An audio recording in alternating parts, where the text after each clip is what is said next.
It is 9 o'clock, so we're going to go ahead and get started. So great to see everybody here. Thank you so much for coming out this morning and joining us for the mid-year. And I'm excited you're all here, and can't believe it's already been a year since the last time I stood up and did this presentation. So it's crazy how fast time goes by. All right, we're going to go ahead and get started here. So first, what I'd like to do is kind of start out with introducing the team, and we have the full management team over here. So I'm just going to kind of run through, if you can kind of wave as I introduce all of you. So we have our new capital projects manager, Herschel Workman. Thank you, Herschel, for joining our team. He just started here in November. Herschel comes to us with a wealth of background in capital project management and an engineering degree, and he's been already a really great addition to the team, so we're glad he's here. He replaced Carl, although we did have a gentleman in between there, Dave, and unfortunately Dave had to leave us for personal reasons and move out of state, so we were sad to see him leave, but we're happy to have Herschel join us, so thank you, Herschel. Then we have Todd Patty, he's our environmental services manager. We have Russ Boston, our facilities maintenance manager. Sabrina Olivato, she's our facilities operations manager. Where is she? She's with Barry Dunn. All right. Cliff Swan, our CFO, and Katie O'Grady, our general services manager. Extraordinaire. Pat O'Hara, our golf operations manager. Kirsten Peterson, she's our human resources director. And Kyle Hockman, our IT director. Casey Huda, recreation manager. And Gary Zarek, our sports pavilion manager. So happy to have them all here, and they're here to answer any questions that I'm not able to answer because they're the ones with all the answers. All right, so going forward, so as you may or may not recall, in March of last year, the governing board, we worked together to develop a strategic plan, and that was actually adopted March of last year. And that strategic plan is a 3-year plan that started with items through fiscal year 26, the current fiscal year that we're in. And there's 20 items on that strategic plan. And I'm going to run through those today. And just to kind of give a little more context to the strategic plan, because I want to make it clear how this all kind of comes together. The strategic plan, again, is a 3-year plan adopted by the board. What will happen is, because it was just adopted last March, it's a little wonky this year in the sense that we're not doing any kind of update. We didn't do any kind of update or anything like that this past fall when the new governing board came on board. But what will happen is, going forward, so this fall, September-ish, I will work with the governing board of that year to evaluate the strategic plan for not the year that we're in currently, that fiscal year that we'll be in currently at that time, which will be fiscal year 27, but for 28 and 29. So each year in the fall, I will work with the governing board at that time to work on the years, the following 2 years, because we can't do the current year because staff is already, starting July 1 for that fiscal year, is already working on those items. But that's the time that I'll work with the governing board to say, okay, what is the direction, what's the strategic items you would like us to be working on, those initiatives you'd like us to be working on in order to make sure that we're aligned on what we're doing and that we're meeting the goals and the objectives of the governing board. So what will happen also is, when the master plan, and you're going to hear more about the master plan after this presentation, when the master plan is completed, that master plan essentially sort of becomes that a la carte menu of things that the community has said, hey, these are the things that are important to us. These are the things we would like the association to work on. The governing board can then take those items and incorporate them into the strategic plan each year to decide what are going to be accomplished. And that'll be done based on, of course, the priorities from the community, which will come out through the data that's collected by the master plan consultants that are working on that as we speak. All right, so with that context, I'm going to start with kind of running through the different items on the strategic plan. So the first one was improving board training and onboarding. So the goal with this one really was making sure that we had some good involvement, both staff and the board, as well as even the attorney, to make sure that we bring those governing board members on, that everyone's in line with how things operate and how things have, or how they should be operating, and to make sure that they are compliant with the different legal requirements and all that. And we did that. We actually had a great session at the beginning of the season here back in September, and the staff was involved with that, the attorney was involved with that, and really I felt like got us off to a great start with the new governing board and allowed them to really get started in a way that they felt comfortable, hopefully, moving forward. One of the other things was to hire a master plan consultant, and we're able to say that's been completed. And again, you're going to hear from Jason with Barry Dunn after this presentation, and that's underway, and so hopefully you all are aware of that. We've started pushing information out on that, and there's much more to come. And the one thing I'll just say about this is that there will be many, many, many opportunities for engagement. So do not feel like today or any other event that you might go to is the only opportunity, as well as online opportunities, really whenever you want, 24/7 online, you can engage as well. So stay tuned, they'll talk more about that. All right, also we were looking to introduce some non-club social activities, and we've done that. We're still looking at other opportunities, but we are looking forward to having our craft fair here at RH Johnson on March 28th, craft fair and feast. So be sure to join us for that. Be on the lookout for more information coming soon. We've had DJ John at the pool, and we've had various times having him out there doing his thing, and that's been a big hit. People really enjoyed having him out there. Starting in the summer, we're going to have some classes that are going to be focused around mocktails, and you're going to have some tamales and barbecue classes. We've had some new classes over at the theater, and then we're looking at even coming up with a way to have a game show, which I think will be a lot of fun once we figure out what that exactly looks like, but that's an idea that has come about that I think is going to be really well received. It should be a lot of fun. We've also, again, mentioned we have some new and improved theater events. We have our, Tia is our production coordinator, and she has done a phenomenal job really working with the club as well as just doing her own non-club activities. Really well received, and I know folks have been enjoying those a lot. Including, again, some additional events. We've done some paid events as well as some free events, and there's more coming up here, so stay tuned or look for on the information that we send out on that to participate in those things. So a lot of great stuff happening there. Really have been tackling that particular strategic item really hard, and staff has done a fantastic job really pulling some things together and making that happen.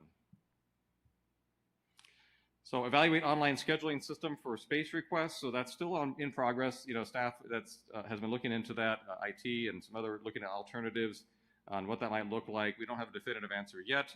Keep in mind, again, these items are for this current fiscal year. That means we started working these essentially July 1 of last year, and we will complete them by June 30 of this year. So we still have another 6 months to do this.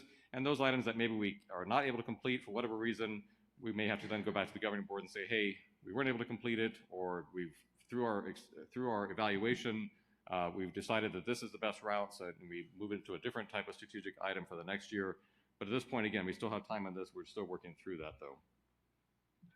Board outreach. So one of the things we wanted to do was to get the governing board more involved with the community and get them out in the community, and that's gone really well. We've done the member survey. Hopefully you all participated in that. We did have really good turnout, and I'll talk a little bit about that in a bit.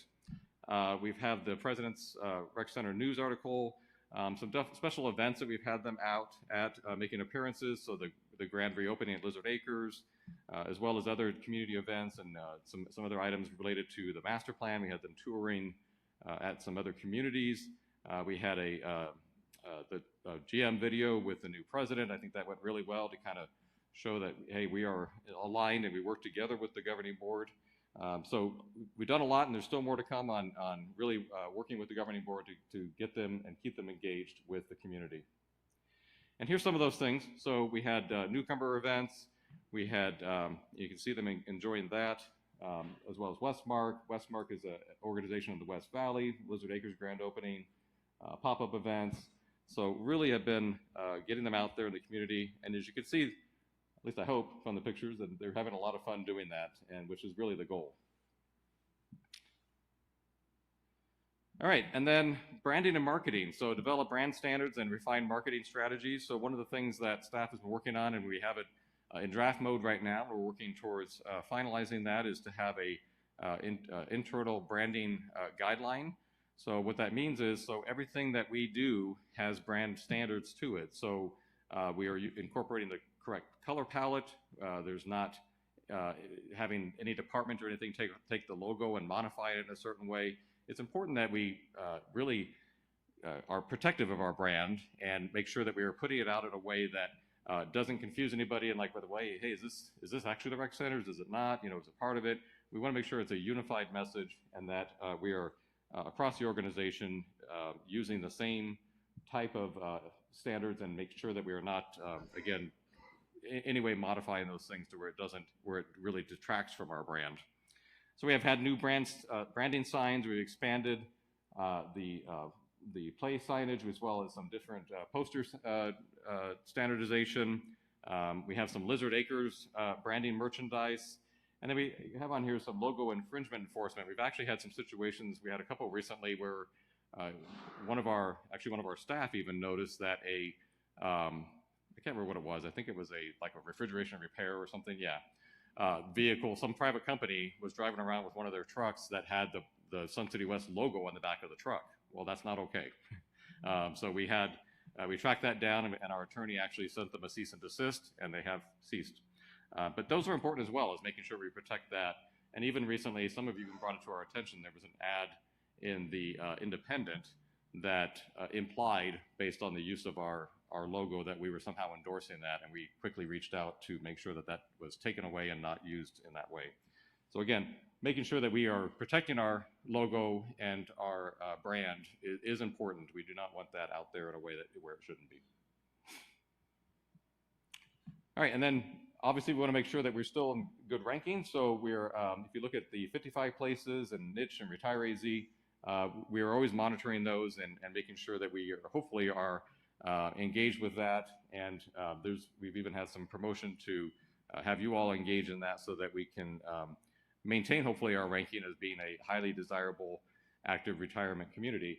And we've done that so far. I mean, we consistently get high marks on that because it is a great place. I mean, we're really fortunate and blessed here to have such great amenities and great people.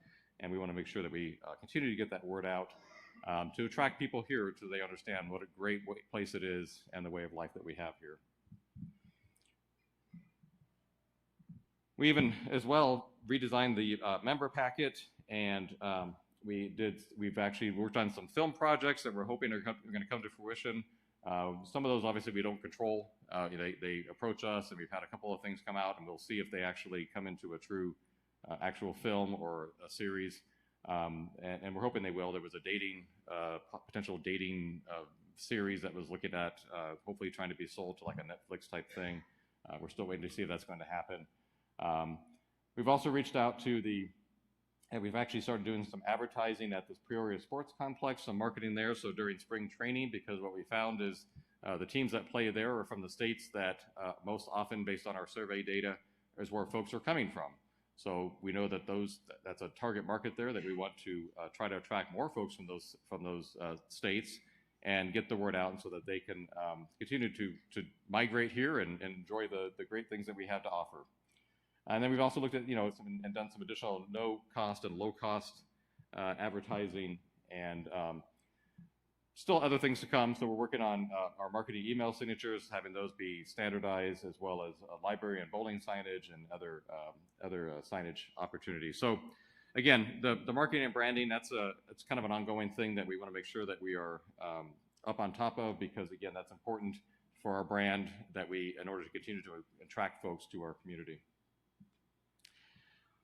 One of the other ones that we had was to conduct an annual community satisfaction survey. We just completed that. Hopefully you all participated in that. I can tell you that we had a phenomenal response rate on that. So we had sent out, we have 28,000 owners and associate members as of November. We sent it out to 22,600 valid emails. We had a 5,200 response rate, and which makes it a statistically valid survey. In order to have a statistically valid survey, you see down here, it talks about the ideal sample size. In order to have a 2% margin of error, we would have only needed 3,600 responses. So having 5,200 responses is a really good response rate. What that means as a statistically valid survey is that the results would not change, and even if you had gotten a higher percentage or higher number of responses, because of just the fact that it gets to a point where that's no matter what, you're going to have the same outcomes from that. So really good response. We always want more. It'd be great to have more, but I was pleased with the amount of responses that we received from that. and that was great that we were able to get that many people to engage with us. So we're still actually analyzing that data and working through that, but I did want to share a little bit of it, and I know this might be a little bit hard to see, but as you see the response rate by gender, as well as the survey, obviously most of the responses, the vast majority, 95% of them were from actual owners of the property as opposed to associates or tenants or investors. And then the vast majority, over half, or almost half, or I guess it would be half, exactly half, of the responses were for folks that were here from, are pretty new actually. So they're from here, just been here from 3 to 10 years. Is that 10 years? Yes, thank you. 3 to 10 years. So really good response rate from folks, and also though shows that there's quite a few newer folks that have moved in the community that have not been here a considerable amount of time, which is a good thing. And then if you see the average age in our community is 73 years old based on this survey data.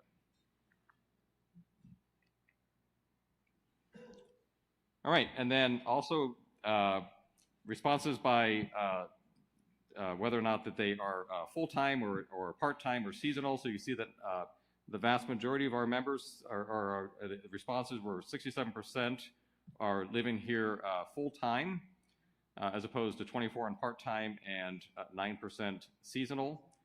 And then household size, the vast majority of our households, are 77% of them are made up of 2 people. 21% is 1 person, and then the others are smaller percentages from there.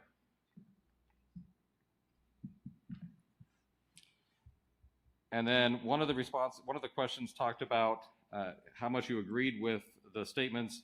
Would I recommend Sun City West to my friends or relatives? And you can see the vast majority of them do say that they would. That's the green, where you see the green as the majority. The vast majority say they would recommend Sun City West to friends or relatives, and that, and the vast majority did feel that the dues that we have are fair and reasonable, and that they're a good value. And you know, we really do. You know, dues are always, of course, an area of consideration, and we try to keep those as low as we can. But if you think about all that comes with the dues, it really is a good value, and I think the majority of our members agree that it is a good value. This one I think is very interesting because, and I've talked about this a little bit to the governing board, is, you know, we hear all the time of how, oh, with our demographic, we can't do anything with technology. The data shows otherwise. Now, that doesn't mean that everybody's comfortable with technology, don't get me wrong, and it doesn't mean that we ignore those that are not comfortable and able to use technology. Not suggesting that either. But what I can tell you is the green says that when it comes to using a laptop or computer or a smartphone, the vast majority are either comfortable or very comfortable using those devices and that technology. And I think even what's telling here is the fact the smartphone part of that. You know, it was one thing, it's one thing with folks with laptops and computers, because those have been obviously around a lot longer, but probably one of the good things that came out of COVID was that people had to adjust and learn even more of how to use technology. And I think that's reflective in this.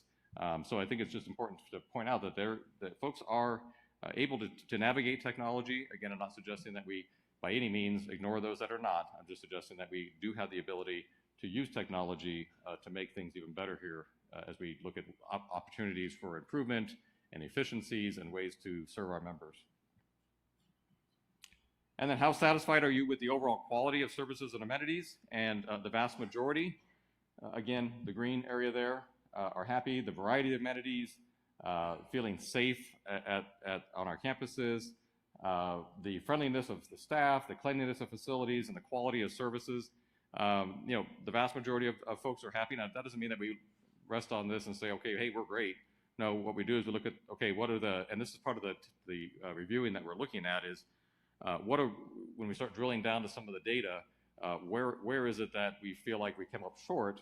In other words, how is it that some folks are either neither satisfied nor dissatisfied or even dissatisfied? And what do we do to make sure we address those concerns?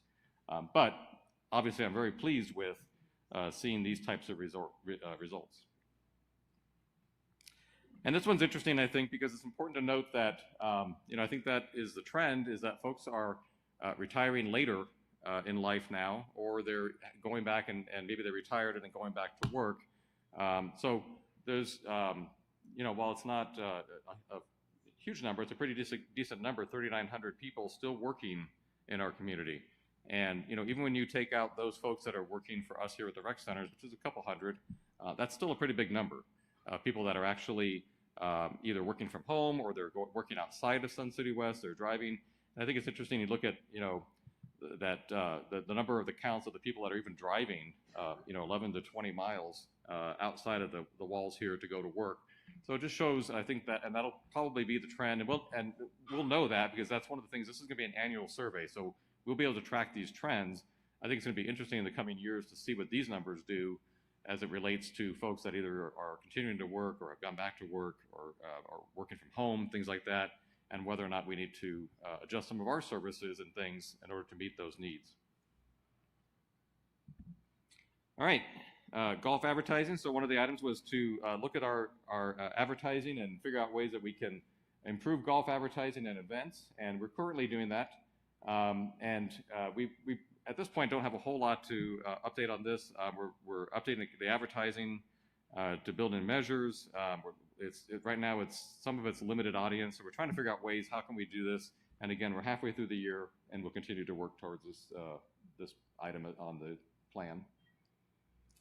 But you can see some of the impact that we have of the things that we have done. Though we've seen some engagement that we've done we're gauging the impact through sorts of things like our spring training and social media. When we push that out, we're able to track that actually through the information we receive through through the web as to what kind of traffic it's generating for us on our website and such. And it has had an impact, and which is a good thing. So that means some of the stuff we're working on is working. But again, we're continuing to look at ways that we can improve that. And as I mentioned, why do we do the Peoria instead of the Surprise Ballpark? Because what we found is that from our survey is that the majority are from Washington and Seattle, and then also right here in Maricopa County. That's where people are moving from into Sun City West. So what we want to do, obviously, is target that because we know already there's an interest there, and folks that have moved here from those areas are going to be the same folks that are going to be saying, hey, we love it here in Sun City West, so we want to continue to keep marketing and pushing to those areas so that they know all the great things that are happening here. And again, some more information about who's attending the spring training events. 50% are 45 plus. Now you might think, well, 45, they're not eligible here. Yeah, but they're not that far away either. So we want to get them early, and 30% are 55 plus, but even it's important to target those 45-year-olds as well because they're not that far away from thinking about where they might want to be in the future, and we want them to be thinking about Sun City West for the future. All right, another item on the strategic plan is the community engagement. So we wanted to, the board wanted us to increase community engagement and member involvement, and we've done quite a bit of that. Again, mentioned the member surveys. We have some other surveys that we've done. I do a weekly radio show. I'm sure you all tune in for that, right? We have our kudos cards, which is a way that we have engaged with members to provide feedback on our staff, hopefully positive feedback, but any kind of feedback.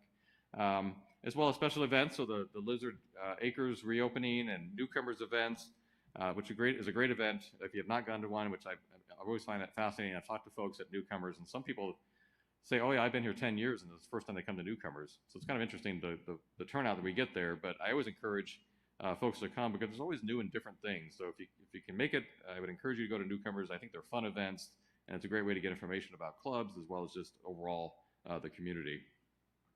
Our holiday card drive and holiday party, and then we've also done some additional swag. So we had some stuff for Veterans Day, for breast cancer awareness, so different contests and things, and then the movies over at Stardust. So we've done quite a bit of outreach, and we continue to look for ways to do that. And again, just some fun pictures of all the things that we've had happen over the past 6 months. And again, we'll continue to look at those and see which ones have been successful and which ones we should continue, and then other opportunities as well to engage.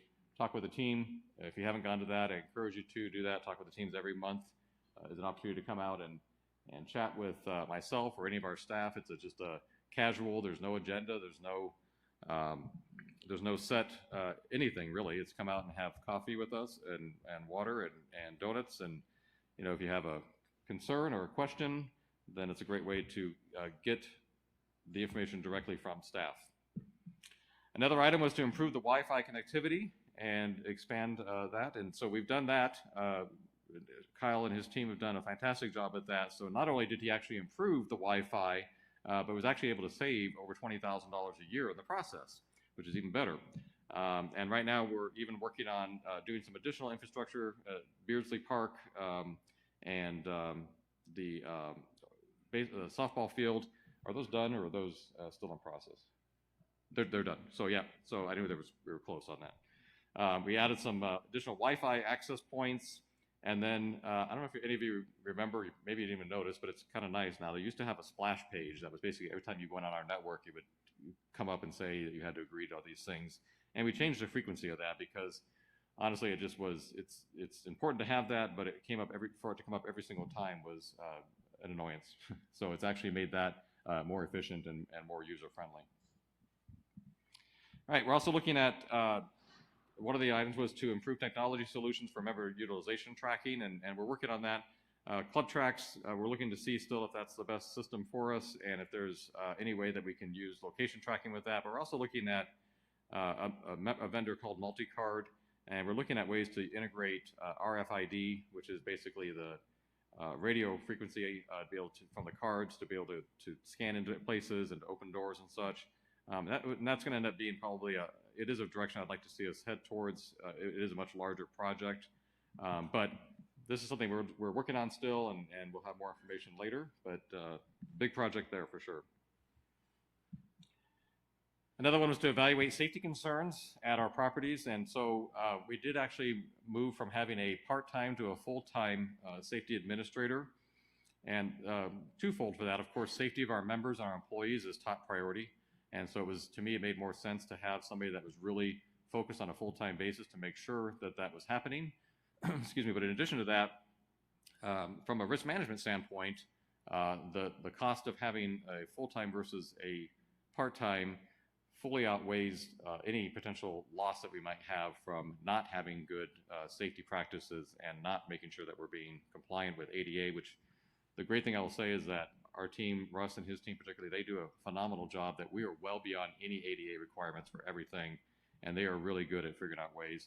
We did address some concerns at Glass Fusion and Clay Club, and then we still continue to monitor and make sure that we are providing a safe environment for everyone all the time. And one of the things that happens is anytime we have an incident at any of our campuses, those are reported and those are evaluated and reviewed by several people, including myself, but one of them is the safety administrator. So if there's anything that comes across that something happened with a member, or they had some situation and it maybe could have been prevented, or the situation requires some additional review by the safety administrator, he's going to go out there and make sure, and if there has to be an adjustment made, then he'll work with Russ and his team to make sure that happens.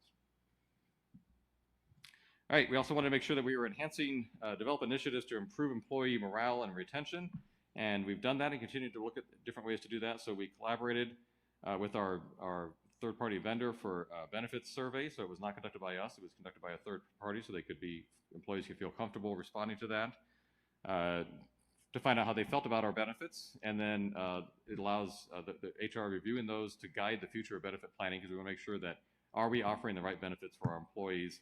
And the survey was, of course, was 100% voluntary and anonymous. And again, we're looking at that, and we'll use that for future planning to make sure that we are providing the right services, or benefits for our employees. We also had opportunities to recognize employees. So we have our employee recognition luncheon. We have our holiday breakfast, one of my favorite things to do. That's where management team puts together a breakfast for all the staff, and it's really a fun time. It starts really early in the morning because we have teams that start really early, and so facilities maintenance and such, the greenskeepers and all of them. So they come in kind of the first wave. They all come in waves, but it's a really great time. The governing board was out there. I appreciate them being there and supporting us on that. But it's a lot of fun, and it's a great way to engage with the employees, and they love it. We love it. It's a really fun time to kind of come together at the holidays. We had, again, I mentioned the kudos program, so hopefully you've seen that. You see it up here, the kudos card with the QR code there. So if you want to scan that and go to put a good comment about me right now, that'd be great. No, but seriously, if you have an opportunity, if you have great service from one of our employees and you see this, please, we love to hear that feedback from you as to some of the things that they're doing out there. And they do get recognized, and we do provide them with acknowledgement of those things and make sure that they feel valued with those things. We had the veterans recognition as well as employee golf days, so a lot of fun. And then one of the other strategic plan items that the governing board wanted us to make sure that we were being competitive so that we were being able to attract and retain our employees. And so one of the items was to conduct a survey, a wage survey, and implement a structured compensation plan. So Human Resources Department did a phenomenal job, Kirsten and her team. There's a place called Pay Factors. Pay Factors is basically it has all data about all different positions throughout the country, and you're able to drill down to Arizona and different regions, things like that, and was able to do then a actual company-wide salary survey and audit of the compensation plan. So what happened was every single position was evaluated against the Pay Factors pay to determine if it was at market or not and if there was adjustments needed. And what we found was that there were some positions that were actually on market. We were doing very well at, and there were some positions, of course, that we realized we were way under market. And obviously, we want to remain competitive, and we want to make sure that we are attracting and retaining folks. So we did go through theirs, and basically, one of the things that I want to make sure that when we did this was to provide every employee with an individualized feedback as to what happened with their position, because that's what happens, right? I mean, when this kind of stuff happens, employees are looking at it, hey, what happened with my position? Where am I at? So each employee this week, and I'm not sure if they've gone out yet or not, but this week, if it hasn't actually hit yet, we use Paycom is our system that we use. Through Paycom, they'll actually get a individualized letter saying either, hey, you were a minimum wage employee and minimum wage has gone up, so your wage is increased to this, or we reviewed your position and it was on market, and so there's been no change to your position. It's in line with the market, or maybe the ranges had to be adjusted, or there's various things that they got. But they got a letter indicating, individualized letter indicating what exactly took place for their position. Excuse me. All right. One of them is also to cater to members with different schedules and working hours. Again, this goes back to some of the data that we're seeing as the folks that are still working, and how could we make sure that we're providing services and hours to them. So we made some adjustments, and I think it's worked out really well so far. So we have 4 clubs that added some Sunday operation hours. We have 3 fitness clubs now offering evening and weekend classes. We've expanded some of the hours at the different centers on Sundays. So, again, we're trying to be responsive to what the members are asking for, and making sure that we're providing all the services we can and across broad ranges of hours and times for people. Excuse me. Excuse me. All right, and also, again, looking at the expanded activities. So we also had which I thought was very successful, this pop-up party, a lot of fun. We had a great time. I had a great time grilling hot dogs. Russ and I were grilling. My dogs were way better than his dogs, I'm just saying. My dogs were made with love, not that yours weren't. No, we had a great time out there, and it was a lot of fun. I appreciated the fact that the governing board was out there, and they were able to interact with folks as well. But just a great time for people to come out, enjoyed some hot dogs and popcorn and water and such, and listen to music, and DJ John was out there for that. So great time. All right, another item we have on here is to looking at creating a store with unique Sun City West logoed items. So we did have some logoed items at Lizard Acres, and those available for purchase currently, if you'd like to do that. And then we're looking at other locations and displays, so places basically we might be able to do some logoed items. And then we also are looking at whether or not there'll be an opportunity to do that through some type of online store. We're still working in that direction to see if that's possible. But again, we're working on this, and we've had some progress, and we'll continue to work on this during this fiscal year. This one is to see if there's looking at the opportunity to do a televised tournament. This one has turned out to be a little bit more challenging. We do think that there might be some opportunity for the Hickory Golf Club event, but we're still working through that. I don't know that it's going to actually be able to happen or not. Some of the struggles we're finding is that we just may not have the infrastructure to be able to handle doing this type of event. And the reality is, so these things, at the time that we put these on the strategic plan, some of them are, the wording was intentional in the sense of exploring or evaluating, and it may turn out that we just may have to say, hey, this isn't going to work out, but we're trying, and we're going to see that might be one thing that might actually happen. We'll see how that turns out. Another one that we're looking at is alternative opportunities in golf. So how do we attract more social players? And the goal here really is, okay, the golf course is important that we continue to have people play golf, of course. And so how do we get them to do that? Because some people, first of all, again, we know the demographics that some people are still working, maybe don't have time for a full 18 holes. So maybe there's some alternatives for different types of rounds and such. So maybe a 9-hole or a 4-hole game. Ways to learn golf, basically, or where it's less intimidating.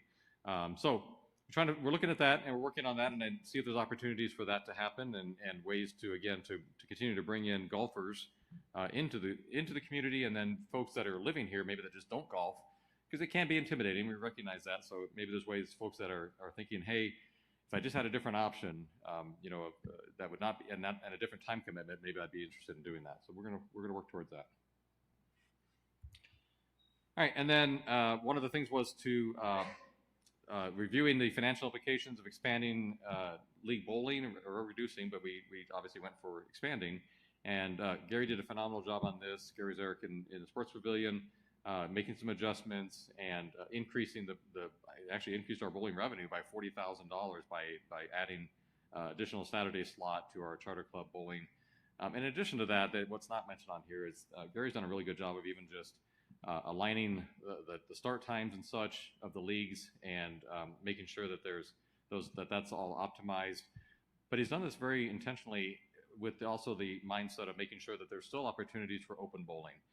So if you haven't been to the Sports Pavilion in a while, I urge you to go out there. It's a beautiful facility. We've done a lot of things along with Lizard Acres, but even go over to billiards and take a look at that area. Some great improvements over there. It really is top notch, and Gary and his team are doing a phenomenal job managing that area. All right, looking at strategies to diversify revenue streams and reduce reliance on current resources. So one of the things we're looking at, and I know this has been a thing on social media, nobody panic. We're looking at a credit card processing fee offset as an example. That is still a governing board decision. That is part of the upcoming budget decisions. So that will be weighed out with the governing board as to, again, a policy decision, whether that's something that they would like to have happen or not. We are simply responding to the strategic plan item and offering this as one of those types of opportunities. Whether or not that happens, it still remains to be seen, and stay tuned for that, but that's part of this budget cycle as we go through this, for the budget that will be adopted in May for the budget starting in July 1st. Also looking at the minimal fees for ACH, but again, this is all things that are working towards and will be vetted out with the governing board, and they will ultimately make that decision. And as long as we're on the subject of finance, I'm going to turn it over to our CFO, Cliff Swan, to kind of run you through where we're at with our financial situation. Okay. Thank you, Stephen. I'm going to take this microphone off of here. All right. Good morning, everyone. It's nice to see you all here. Some familiar faces and some new faces. It's great. Great participation today, so thank you for coming. While we're on the topic of budget, I'm going to give a shameless plug. On the 20th BNF meeting next Tuesday, we'll be discussing more in-depth discussions about our capital improvement budget for the FY 26-27 budget, and then on February 17th is when we'll have the first presentation of our operating budget at the Budget and Finance Committee. So please attend those meetings. The Talk with the Team meetings that Mr. Erno talked about earlier, those are the last Monday of every month at 8:30 in the Village meeting room. So we're there, just show up. It's very casual. You can ask any questions. We have members sometimes request meetings with the general manager to talk with them, and we say, well, we also have this meeting that you can just show up and ask any question you want. We're there to help you. So I just wanted everybody to understand that we have those monthly meetings, and you don't have to make an appointment. You just show up, and you can have a donut and sit down and talk with us and have a casual conversation. So anyway, that said, former treasurer of the association used to make a comment, and that comment is, when they tell you it's all about the money, it's all about the money, right? So let's talk about the money. When they tell you it's not about the money, it is about the money. So overall, for the first 6 months of the year, we're doing very well.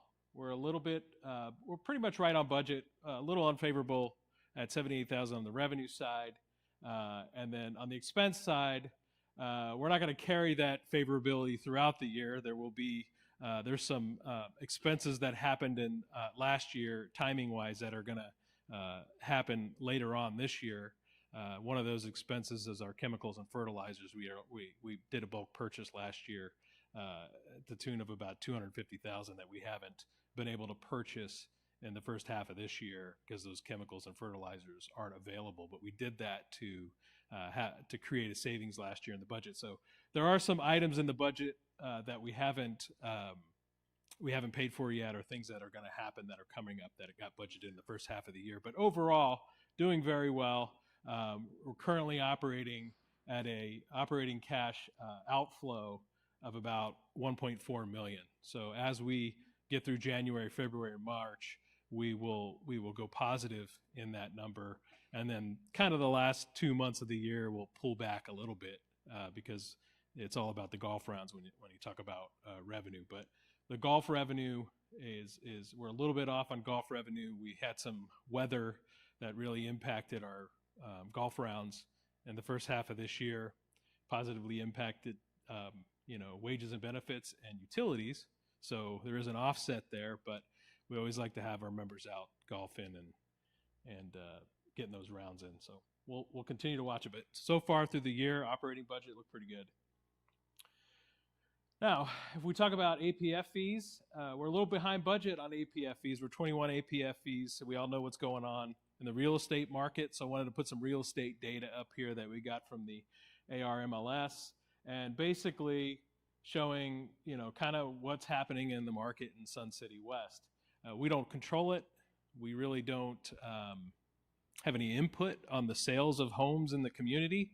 There's some things we're doing strategically and master plan, on the master plan front, that we're trying to show our community, show it off, market, so to speak, our community, and that ultimately will help home prices and resale values and things like that. But it's really out of our control. But with that said, even with the real estate market and the shape that it's in, we're not that far off from 2024, calendar year 2024 versus 2025 in Sun City West. Average home sales have gone down. Home sale price has gone down. Inventory levels have gone up. Average days to sales have gone up. But homes are still turning over in the community, and there's still people this is still a very vibrant, a very healthy economy for home sales in Sun City West. But that is impacting our APFs, and we'll continue to monitor that. The stuff that I've read regarding the real estate market in Sun City West is for 2020, for Arizona, really, in 2026, is that they're anticipating a 5 to 7% increase over 2025. So if that happens, I think we'll be in good shape by the end of the year. Now, CC&Rs, I just wanted to put this in here. As you can see from fiscal year 2024, 2025, we had 377 violations. Through the first 6 months of this year, we have 729. So don't be alarmed. Most of this is due to the fact that we've had a lot of rain and there's been a lot of weeds. So we get a lot of weed control complaints. But, there's a lot of work that's going on in the CC&R department. So keep that in mind. And we're very busy in the CC&R department. But you can still see this, if you look at the stages of these, they're still at the stage one, most of them at stage one when they get handled, which is we get involved and resolve that situation right away. So, but just wanted to point that out. Now, if we look at the reserve fund, again, I like to say it's all about the reserve fund because it is. Right now, we're doing pretty good at our reserve fund investments. So our investment performance through the first 6 months of the year is a positive 1.6 million. I copied this slide from last year's mid-year report, and last year was 600 grand. So we're outpacing last year by $1 million in our reserve fund account, which is very good. So we're tracking that, and things are going very well. We've also allocated through the dues. We've also allocated approximately $600,000 through the first 6 months of the year that'll go into that reserve fund and be calculated into that for this year. So we're right on track. We're right on pace there.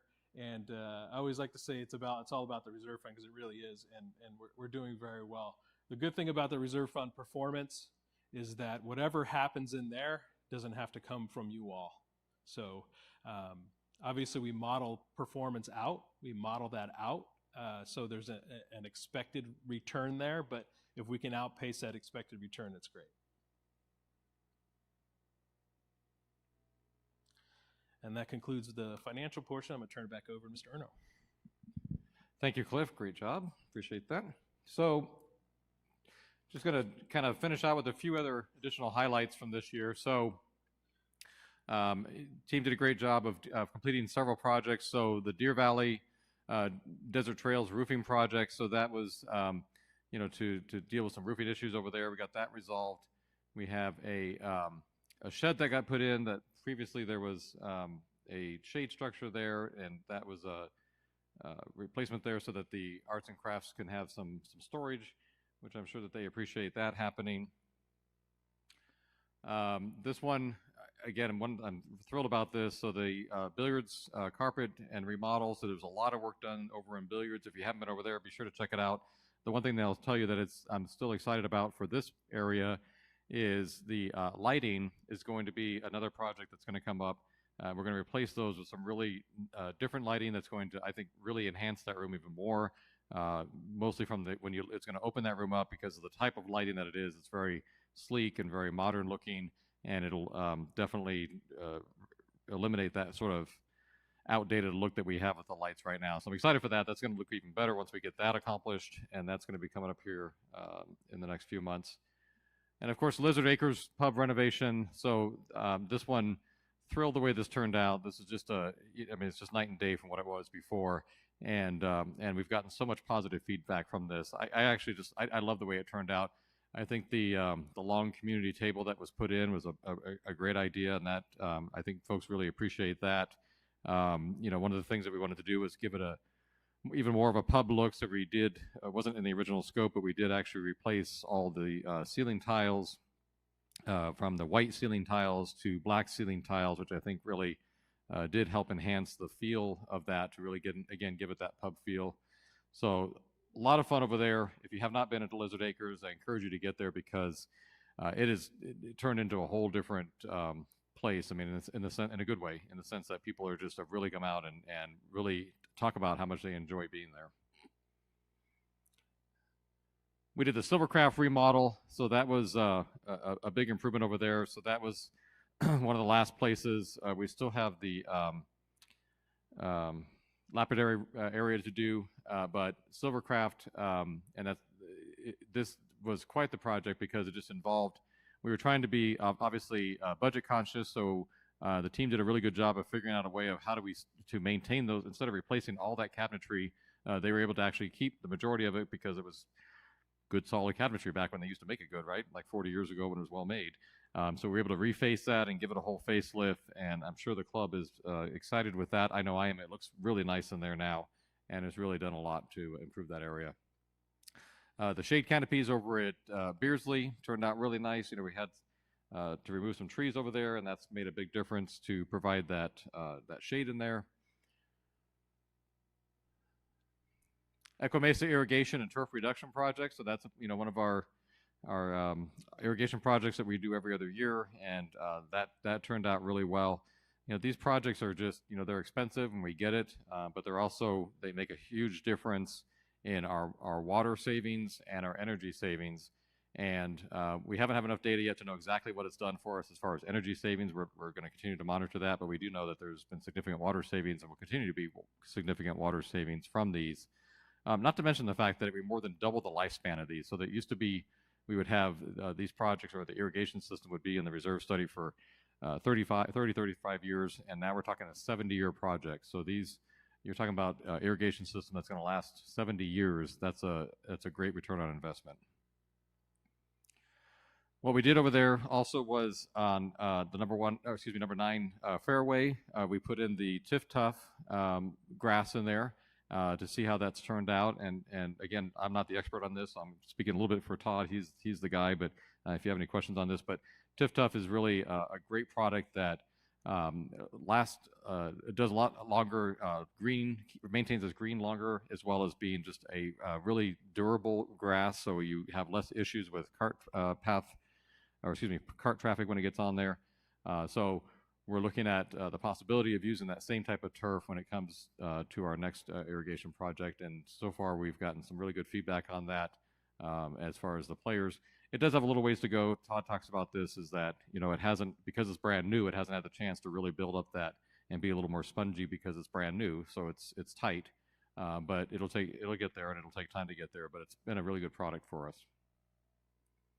We also had the USGA site visit last year, or during this time, and that report is available on our website, and they're due to come back in 27. I think one of the interesting findings about that is how they talk about how great our courses look for really how few staff we have. We really, based on the industry standards, we are significantly understaffed, and they were, I want to say impressed. I think they were impressed, but I think they also were just surprised that we were able to maintain that level of appearance at our golf courses based on the amount of folks that we actually have out there doing the job.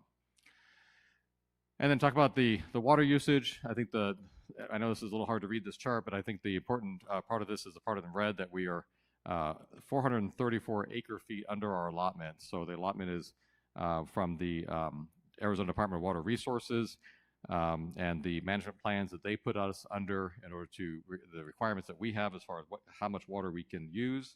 And we are actually quite a bit under that, and that's, again, attributed to these irrigation projects. And then we also had the torch classes that we've put on. We did a fall and a spring. Great opportunity for folks to come out and enjoy torch and learn about the community. So if you've not gone through torch, I highly encourage you to do that. It's a great way to understand, because we are unique and different than an actual city, to understand how everything works and how everything functions, and kind of get a behind the scenes of how we operate. So again, if you get that opportunity, please go through torch if you've not already. And then lastly, we have our Barry Dunn is going to be coming up, and they're going to do a presentation, a little bit of a presentation, and they're going to also be around for some interaction with you. And so that's on our master plan. And again, this is not going to be your only opportunity. There'll be plenty of opportunities to do that, and they'll go into more detail about that. But we're excited to have them here as well following this event here. So with that, I'm happy to take any questions that anybody might have. Don't all run it at once.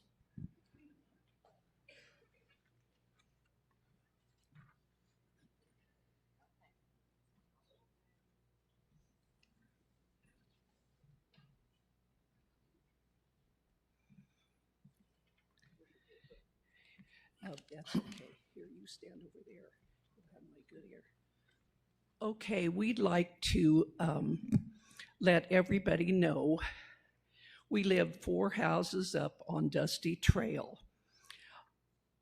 Veronica and I have been here 10 years and absolutely love Sun City West. Now, the house between us was purchased in August. They're in the process of putting it into a group home with 10 to 12 people living in it. It's an expanded Scottsdale. So I want everyone to know you can live here, and the next day you've got a group home with 10 to 12 people.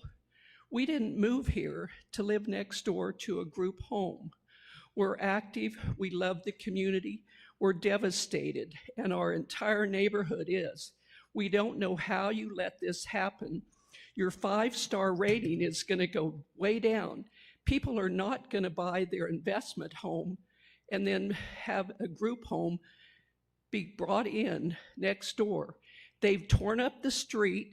There's a big patch just 4 houses up on Dusty Trail. They've come in, they've expanded their water line to 1.5 inches from 1 inch. So you're so worried about your water consumption. The water line, normal single family homes are 1 inch. They've expanded this to 1.5 inches. So they're in the process. You all can stop this. It's not finalized. They're just in the process. So there's permits that are still in review. So we've elected you officials to help us, but we want to spread the word however we can. You cannot move here and then have a group home come in. It's just terrible and devastating, and we are shocked. We are shocked beyond reason that up the street you're putting in a group home with 12 people. You just stated that these homes are for 1 person, 2 people. It states they are single family homes. So how can you help us? Veronica wants to speak. No, I don't. You don't? Okay, I probably said it all. You know what? These are not golfers. These are not pickleball players. We have come here to enjoy our lives. And you all, we have elected you. So step in ASAP and stop this. It's in the process, but it can be stopped. So I think everyone, you tell your neighbors, you tell everybody you know that there's group homes coming into Sun City West. You're going to ruin this place. If the word's going to get out, all these people coming in, they aren't going to buy here. And how are the people going to sell that need to go on if there's a group home across the street? Right. So, listen, I understand the concern. I really do. I want to make it very clear, though, it's not that we're allowing it. We do not have the ability to control that. We don't. I don't believe that. I don't believe that, I'm you know, sorry you don't, that but you'd go, I do not believe that. You want to go to Trilogy or some other place and put in a group home. You aren't going to get away with it. Yeah. We've actually done the research, and the first stop is the CCNR people, and there is a list of things they can do, including compliance with the age restriction. I understand the owner's 45 and you're allowed to own when you're not 55, but there's a whole list of other things, and the CCNR people are the first stop. Yep. So the CCNRs cannot stop a group home, and any more than, frankly, and I can tell you because of my 30+ years in local government, any more than even local governments, cities and towns cannot stop group homes. They're allowed to be there, and they're not something that we can control or stop. It's not that we're allowing them. And I understand the concern. I do get it. I honestly do. If there was a way to make it to where they couldn't be here, okay, fine, we could look into doing that. But there's not, and we deal with this on a regular basis. And I know that Riley has been highly involved in this. And Riley, maybe if you want to, can you maybe talk a little bit about how group homes are managed, or what we have here and how that looks? But again, I just want to make it very clear that it isn't a matter of us not wanting to. It's a matter of we're not able to. Stephen is correct. We had a group home come in about 2 years ago up on Evening Side Drive. And we had the same concerns that you did. And we not only reached out to our legal counsel, we actually went out and employed another legal firm that specializes in this type of situation. And they both came to the same conclusion, that we can do nothing as a rec centers to prevent them from coming into our community.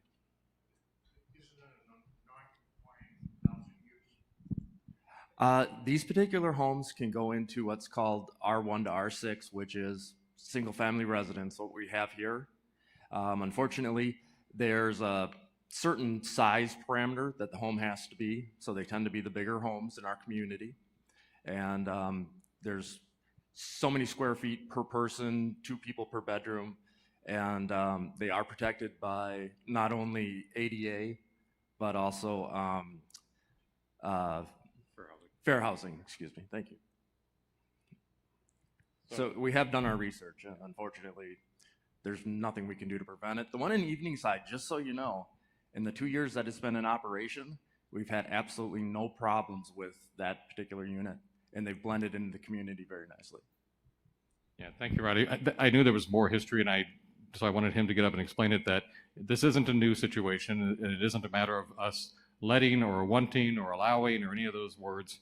It truly is just legally, we have no way to stop this or control this. So to if we could, clarify, even though we've done our research and there is a list of things that can be done, enforcing the CCNRs and the age restrictions and running a business in the neighborhood, you can nod at me all you want. I've done my research. right, and so is our attorney, I our attorney understand has, that. and as well as Just to be additional. clear on record, you're saying anybody living here could wind up with 10 people living next door to them, plus a 24/7 staff, and your position is, we've looked into it, and too bad, tomorrow they might buy next to you, and there's nothing we can do about it, and good luck with your house value. It just 1,000%. plummeted like $90,000 or $100,000. 1,000% is my position, yes. Got We it. have absolutely done our due diligence. We have absolutely, with our attorney and with an independent attorney as well, done our due diligence. If there was an avenue to take, we would take that avenue. There is not an avenue to take. If there were, we would be happy to do it. It Okay. would be a lot easier for me to stand up here and say, you're right, and we're going to do X, Y, and Z, and we're going to stop this. I would love to be able to do that. It's a lot easier than standing up here and saying, no, we can't. But the reality is, no, we can't. Okay. Well, you're on record Yep, that absolutely. And I'm that- happy to be on record with that. And I'm happy on record also to make it very, very clear that it isn't that we were agreeing with it or that we want them or that we're encouraging it or anything else. It's that legally we have no way to stop them. got it. Yep.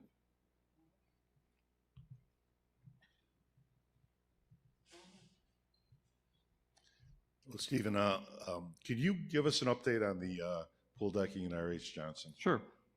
Yeah, so as you recall, last year, the pool decking issue came up. I mean, it's been an issue for a while, of course, but in my tenure here, it came up, and one of the issues that we had was that, there was several areas that were failing. We had, it is, or was, and still is, technically under warranty with the company.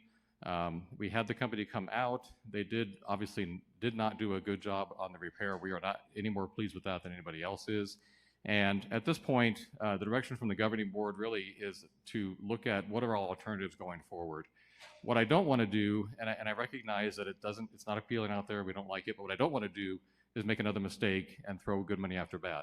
So when we were transitioning from our capital improvement project manager and we brought on Herschel, one of the first things I tasked him with was, we've got to figure out a solution to the pool deck and figure out what we can do long-term to resolve that. And that's what we're working on right now. I was actually hoping to have had something to be able to report at this meeting as well as to the governing board when we had some training with the governing board yesterday. I was hoping to have that, and we don't yet, and that's okay. Like I mentioned to the governing board yesterday, what I don't want to do is go down a wrong path again and not have it turn out. We would obviously, that would not suit any of us at all. To have the community be upset about that. So we are looking at what is the alternatives. One of the things that we're looking at is, okay, one possibility is that we know the worst parts of the pool decking is the coping part of it, the edging of the pool. And do we do something just with the coping and work through the rest of the decking to maintain that as best we can until we get to the point where it's due for replacement in the reserve study? Or do we replace the whole thing with a different type of surface going forward? And that's, again, some of the questions we're trying to decide. Again, I don't want to make a rash decision. I know that folks are not happy with it. I'm not happy with it.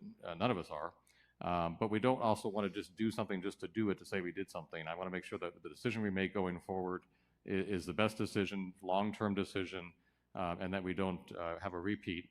Now, that's not any fault or anything of the staff or the governing board that made the decision to use that rubberized deck. At the time, that seemed like a great solution. And, you know, just like all of us in our lives, we all make decisions based on information we have, the best information we have at the time.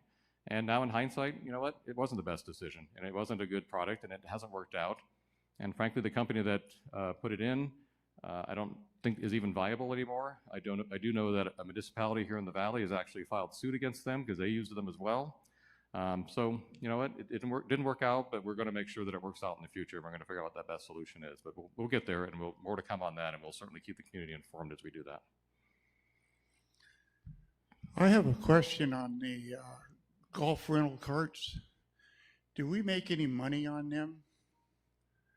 We see them sitting on the side of their parking lot all the time, and then the Independent came out and said that we bought single golf carts. Yes, we do make money on them. We buy them outright. We don't lease them. So our average cart age currently is about 10 years old, and it's about a 3-year return on investment on our purchase. And then the remaining 7 years we make money. Well, I see about 1 or 2 maybe around. I play twice a week. Sure. And very seldom see them out on the golf course. Right. We have small fleets. So if you're playing one of our regulation courses, we have 20 in our fleet, except for Grandview has 40. And then our executive courses only have 14. So if you're playing early in the morning, typically that's where all of our residents play. So we don't see a lot of rentals unless they bring a guest. It's in the late morning, early afternoon is when we start renting those carts. Thank you. Thank you. I do understand about the Fair Housing Act and how we can do nothing about group homes. I remember being at the governing board meeting about 2 or 3 years ago when the property on Evening Side came up, and we clearly heard group homes, nothing anybody anywhere in the stanza can't have them. There's nothing we can do. But on a similar but different, and this may be a question for Riley, I was reading Buzz About Town the other day, and there was a woman in there, and she said, my brother is wanting to rent a room from somebody from February through April who has a house available. That is still illegal, correct? Can you because they're not a family member, and they are, that's, again, Yeah, that's Riley's probably a better at question. the details of this. I just want to make sure Yeah. that he'll be able to answer it much more concise than I'm I will. hoping that is still, because that's not Fair Housing Act. That is correct. You can rent just a single family home. You have to rent the entire home. That's actually Maricopa County Code. And you're not allowed to also just say rent your casita. I'm sorry, say You cannot rent just a casita as well. That's what I thought. Thank you. I wanted to confirm that was right. Thank you for that. And thank you, Riley, for making sure that that was the right answer, the clear answer. So thank you. I have a question on safety. The clubs now are starting to offer classes at night. Perfect. And we are having lots of members come, which is great. Tuesday, I am the monitor at the R.H. Johnson pool. Is there those stop signs with the LED lights around them that light up, is there any way possible to get some of those, especially at the R.H. Johnson pool going in?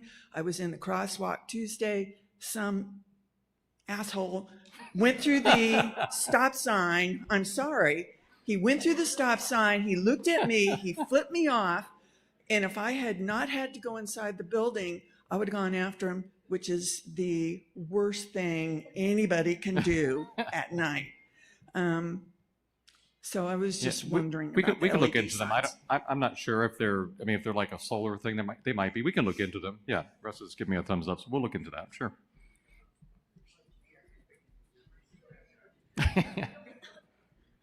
I have a question about the Pora building. I was in the dark until an article came up in the paper just the other day. They own the building, is that correct? Pora does? Well, I believe so. Just be clear, we are not involved with Pora. But my understanding is yes, they own the building. Okay. So when they said in the paper that the members had to vote on the sale of the building, they were talking about the PORA members? Absolutely, yes. And so get back to the group homes. If PORA sells the building, I understand for 2.5, we have absolutely no control over what goes in there. And they could put a strip club in. We have no control. Is that correct? Well, that's sort of correct. We don't have any control, but the county does have zoning ordinances that control what goes in certain areas. So I can tell you that it would not be zoned for a strip club. I can tell you that. Okay, so another question on that. They are housing our art gallery and sales now. Do we have any plans if they sell that building where those arts and crafts are going to go, since we no longer have a Yeah. village store? No, Would we recreate something like that within our buildings? At this point, we have no plans for that. I don't know that we'd be able to have that happen based on how it went from here to there. But it doesn't mean it's completely off the table. I just don't know. I don't have the answer to that. Okay, I guess I just have one kind of complaint, because when the autistic school went in, nobody knew about it until it was there. Do we have any kind of a communication that we can let the people in the community know what's happening? Whether we have control or not, just as an information piece, because it seems that we get this stuff when it's already done, and then everybody goes up in arms because they really don't know what it's all about. So I would suggest in our strategic plan, we give more information to the people in the community when you folks find out about it, so we know the whole story and not bits and pieces out of the Independent. Thank you. All right, thank you. I have a question about the Purple Pass ticketing system. I just want some clarification on that. When that went in, that was to eliminate non-residents or outsiders from going in and purchasing tickets to our events. Is that correct? Yeah, I'm going to have Casey come up and talk a little more about that. She knows the details of Purple Pass way better than I do. That's why I have such a great team here to support me on this stuff. I don't know, my events team knows it way better than I do. They work directly with them. Yeah, so you have to put in your rec card, so the code that you have to put in is your rec card. Every time we create an event, we have to upload the current roster of our community onto that. And as new residents attend, they can come up and we can sign them up. So we do assure with them that they are valid in our TEI. So my question is, was this tested by putting in a phony name and a phony number? Because we have some acquaintances who live out in Sun City Festival, so way the heck out there. He went into Purple Pass, created an account, and is able to buy tickets for our events. And, you know, things at Beardsley, obviously, you know, there's not limited seating there, but other things that take place here are H. Johnson or the theater, where you have limited seating and sometimes they're sold out. How is that going to be just for our residents here if other people can go in and set up accounts? So the theater, the clubs have chose to open that up to the public. That was their choice. And they do, we do make sure that they do pay the sales tax for that. So as far as Western Ears, Dance Sensations, and Theater West, they do have the ability to purchase tickets for those. Okay, fine, but point is that I'm trying to get across is non-residents are able to go in and set up accounts and buy tickets here. Yeah. And I already went and I verified at Member Services that he's in there. They looked him up. He's in there. Now, they're nice people. They're not going to disrupt anything. But the point is, the money that was spent to buy Purple Pass software was to eliminate non-residents from buying tickets. Okay, so Lynn, I think you have my number or my email, and you can easily reach out to me and let me know what's going on, because right now this is new for me to hear. We do know that we have had a couple of instances at the beginning, and we've cleaned up a lot of that with Purple Pass. Not to say that Purple Pass is our permanent concrete platform, Kyle and I have looked at some other alternatives for the future to work directly with TEI, because the way we're set up is very complicated for most of our any ticketing vendor, because we have assigned seating at most and different venues, where most places are going to be general admission to keep the costs low. But when you have assigned seating, have you gone to a concert recently for, I don't know, Bruno Mars or whatever's coming up? I don't know. Well, we've been to stuff out at Beardsley, you know, where. Well, right, where but it's- I'm but saying not when here. you have assigned seating, your ticket vendors are going to go way up to $100 per ticket, because those ticketing fees get outstanding. Where we have to keep it low, so when we find these certain platforms, there are going to be kinks, and we're working them out. But if you know, any of you know that's happening, please reach out to us so that we can call those people and let them know that they're not welcome to these events. So it wasn't fully vetted before the software was purchased. It was. I can't say that we met with them in, I guess it would have been, Sunny was here, June, July of 2024, and that's what started it. And then kind of progressed. Audience view became a huge factor for us. Lots of issues with audience view that happened behind the scenes. And it was actually extremely difficult for you guys to log in, sign up. It became kind of a headache. So we looked into the single sign-on, which was Purple Pass, which is your rec card number. So we tried this out. We haven't even had it for a year yet. So April 1st ultimately becomes the year that we have fully utilized it from checking people in.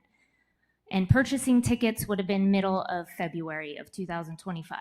So we're still working it out. Again, if you know these things are happening, let us know.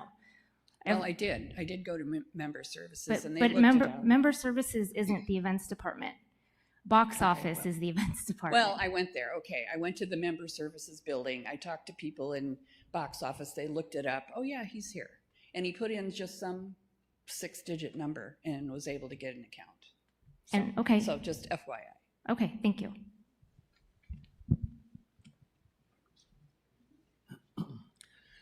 Yes, I got a question on the bylaws. You can for a little storage shed or that you could put up. What I want to do is put up a storage shed and fit underneath the eaves of the house, in back of the house, up against the back wall, and they don't allow that. Could there be something changed in the bylaws to where something like this could be done for storage for our bicycles or yard tools, so that they're not in the backyard making an eyesore? So what you're referring to actually are the CC&Rs. Those actually control that, and to change the CC&Rs requires a membership vote. So it wouldn't be something, again, unless the governing board were to say, yes, this is something we definitely want to address and have and put it out to a vote. That would be how it would be changed. Now, I will say that Riley and his team are really good at working with members to figure out solutions to what they want to accomplish. So I'm not sure if you had those conversations with them yet or not, but if you submitted something or you were thinking about doing something and it doesn't seem to be in line with the CC&Rs, talk with Riley and his team. They'll help you figure out a way to make that work to where you are in compliance with these CC&Rs. That's what they're there for. Okay, thank you. You're welcome.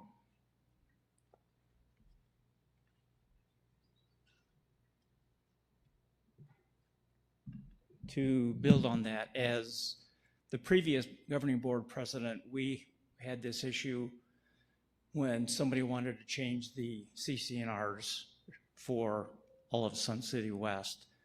And aside from it going to a full membership vote, it would not have been retroactive. It would only have applied to anybody who signed a new CC&R. So there's another reason why it wouldn't work. Oh, very good. Yeah, good information. Yeah, that's a great point. Yeah.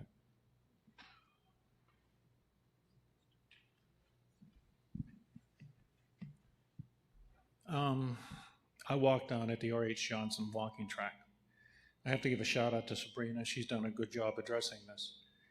At the large dog park, we have individuals who do not have their dogs on leash, and they're marketing up there. And I've had a number of episodes, because I walk very early, where dogs that are not on a leash go chase a rabbit and someone else is walking there, and almost knocks them over.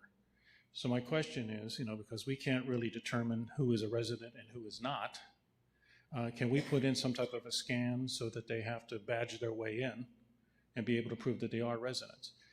We even had one individual where he was told, your dog is off leash. He became very aggressive. So what I have advised the people to do is call the sheriff and also get hold of the Maricopa County Animal Control and see if we can get something cited here. So Sabrina did a good job when I called her up and was addressing it. But now I want to be sure that we kind of go to the next level and be able to track who is coming in and who is not. And I'm assuming you're referring to getting into the dog park itself. Is that right? The entrance, also the way walking up to it. Yeah. There is no barrier between the walking track and the large dog park. So I have noted people will come along and just simply have their dogs off leash, or I think the law states they're supposed to be at least 6 feet, or maximum 6 feet. And they don't seem to want to obey those laws either. So to your point, that one of the things I talked about earlier was the RFID, and that the dog park is one of those areas that, in fact, will probably be one of the first test areas that we end up doing that at, is to make sure that, or to give basically an area that you had to scan in to get through there. So as we move to the RFID type situation, that's the place that we're going to most likely start at first, is the dog park. And then people need to understand that park doesn't open until 5 o'clock in the morning. Well, again, with those systems, you can actually set the times in which somebody can scan their way through it or not. So yeah, again, that is one of the things we're working on, is that's, and again, not just for there, but really throughout the community, we're looking to have that widespread. That would be the way that you get through or get into places, is through RFID access. But the dog park is the place that we're looking to do that first as we do move towards that direction. One other thing I might suggest is for them to use the dog park to make sure that their dog's shots and all of their immunizations are up to date. I've actually heard of cases where people have been bitten in a small dog park, and then the person just tries to leave. Yeah, okay, thank you.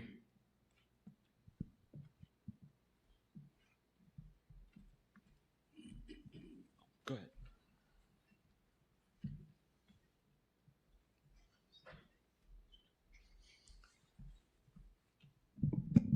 I appreciate that you're taking a lot of concern for our property values, wanting Sun City West to be that glowing beacon on the hill that it's always been, that it's an attractive place to come.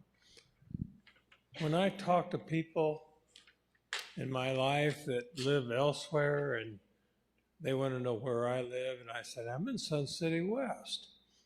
That's not Sun City. That was the first one in the world. This is Sun City West. They figured out what they needed to do because they ran out of room over there. They came over here. We're Sun City West. Don't confuse us, because there are Sun Cities all around the world. We are Sun City West. We're unique. And we have things here that need to be protected. We may be a part of Maricopa County. I suggest that we need to do things to keep Sun City West the intact enclave that it is. One thing I like about this place is it's got a wall all the way around. We got 5 entrances the last time I counted. I'm a little concerned, though, because there's an opening in the wall over there towards the 303. I'm concerned about that opening in the wall. What can come through there? Is that reserved for a multi-lane highway, 60 mile an hour through our city? We need to be active. We may be part of the county, but we are Sun City West, and we should control everything that goes on between these walls.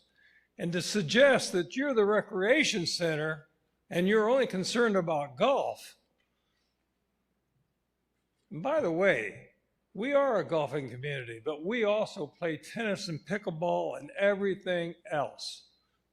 But golf seems to rule, because when you go on and do anything, you're part of the golf system. That's okay. But to draw the line and say you don't control this and you don't control that is passing the buck.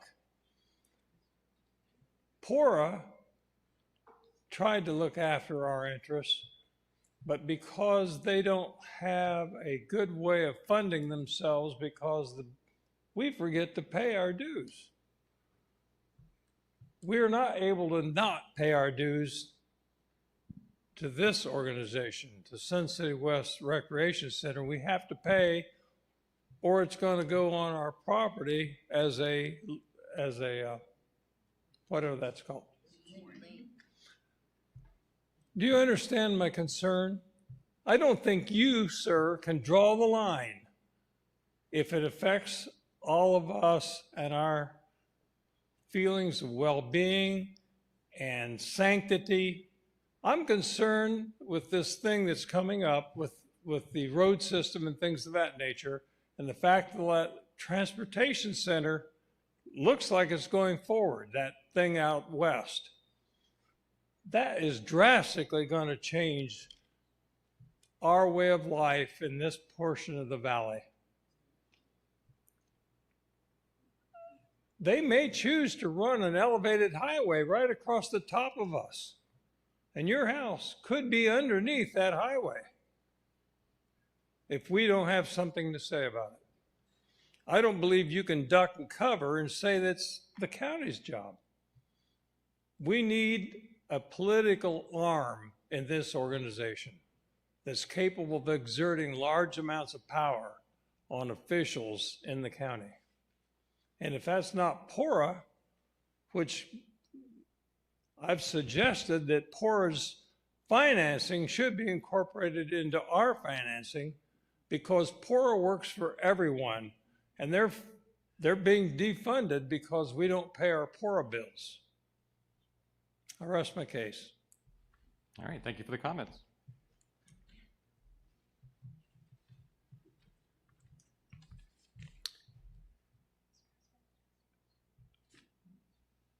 I will say we're all responsible for that, and I'm as guilty as the next person. And I'm hoping it's not too late, that we should be standing up at the next PORA meeting and figuring out how to salvage them, because our community responsibility is on us. There's not a reason in the world not every homeowner in this community is not a member of PORA. My eyes have been opened, and that kills me. We need to rally around and figure out, these guys aren't going to save us. They're doing their job. God bless them. They're doing a great job, but their hands are tied to a degree. PORA is the one that we need to figure out how to plug the hole and get that ship upright if it's not too late. All of that to say, I have a golf question. In regards to the what we've learned, some lessons with the flooring around the pools.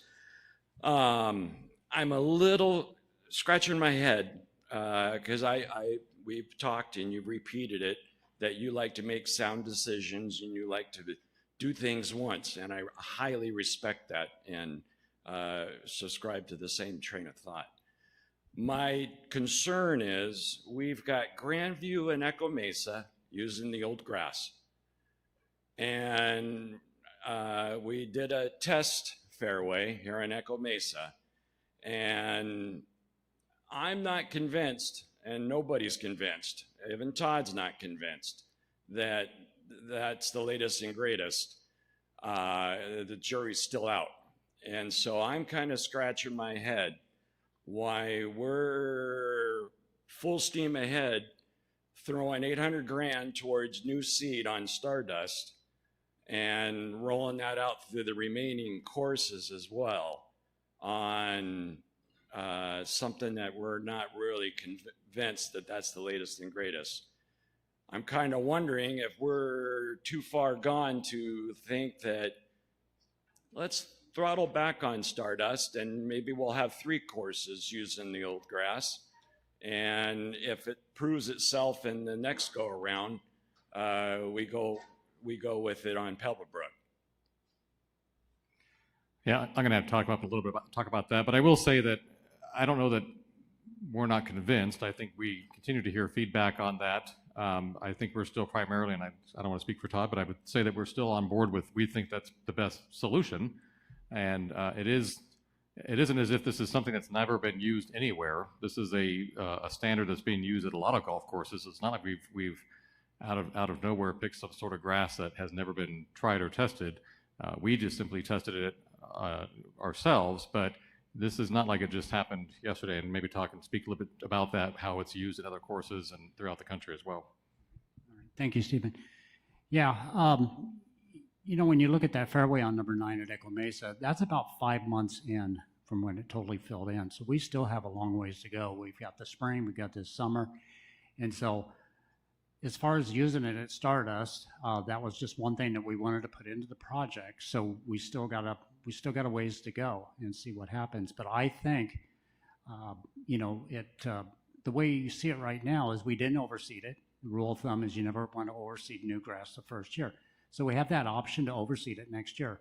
And I'm thinking if we would have overseeded that fairway on number 9, you wouldn't have even known that was a different grass underneath. So you mentioned that the older courses like Grandview and Pebblebrook, Stardust, Echo Mesa, they have what we call common Bermuda grass. It's the original grass that was put in with the construction of the golf course. It's old, it's tired, it takes a lot of effort to keep that looking good in the spring and the summertime. So we have to replace our grass at some point. It's like everything else, it has to be replaced. So whether we use that Tiff Tuff that we're using over on number 9 at Echo Mesa, or the Tahoma, or there's some other grasses that we could use. So that's why we only did one fairway this year, to get feedback from our players and how they like that. But I think, you know, I'm getting mixed reviews right now on that fairway. I think everyone's going to really like that fairway in about 3 months when it starts to come out of dormancy. It didn't go completely dormant, but it did slow down. It's not growing as much, and it's matted down. Not to get too technical, but each year we're going to develop organic material in that fairway and get the thatch, and that's going to be a cushion. And so it's going to be similar to what you have over at Deer Valley and Trail Ridge on those fairways. So I think we just need to give it a little bit more time and see how it performs, and then again get the feedback from the residents or the members that are playing golf and see how they like it. So, you know, again, we have the option of overseeding that type of grass. You don't want to do it the first year, but if we overseed it, you wouldn't even know what kind of grass is underneath. I guess my final thought on that is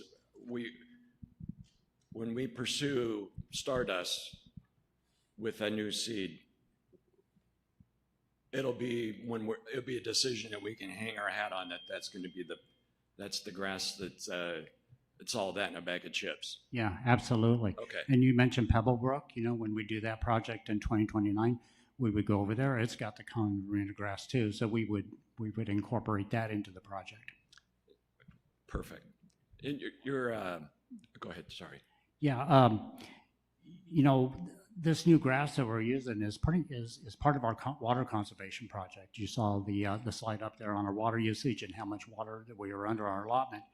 And I want to continue doing that. And it saves anywhere from 28 to 30% less water, these new grasses, than what we're currently using over there. So that's a big part of our conservation plan, is the new grass along with the irrigation systems. And that actually is a good segue to my next question.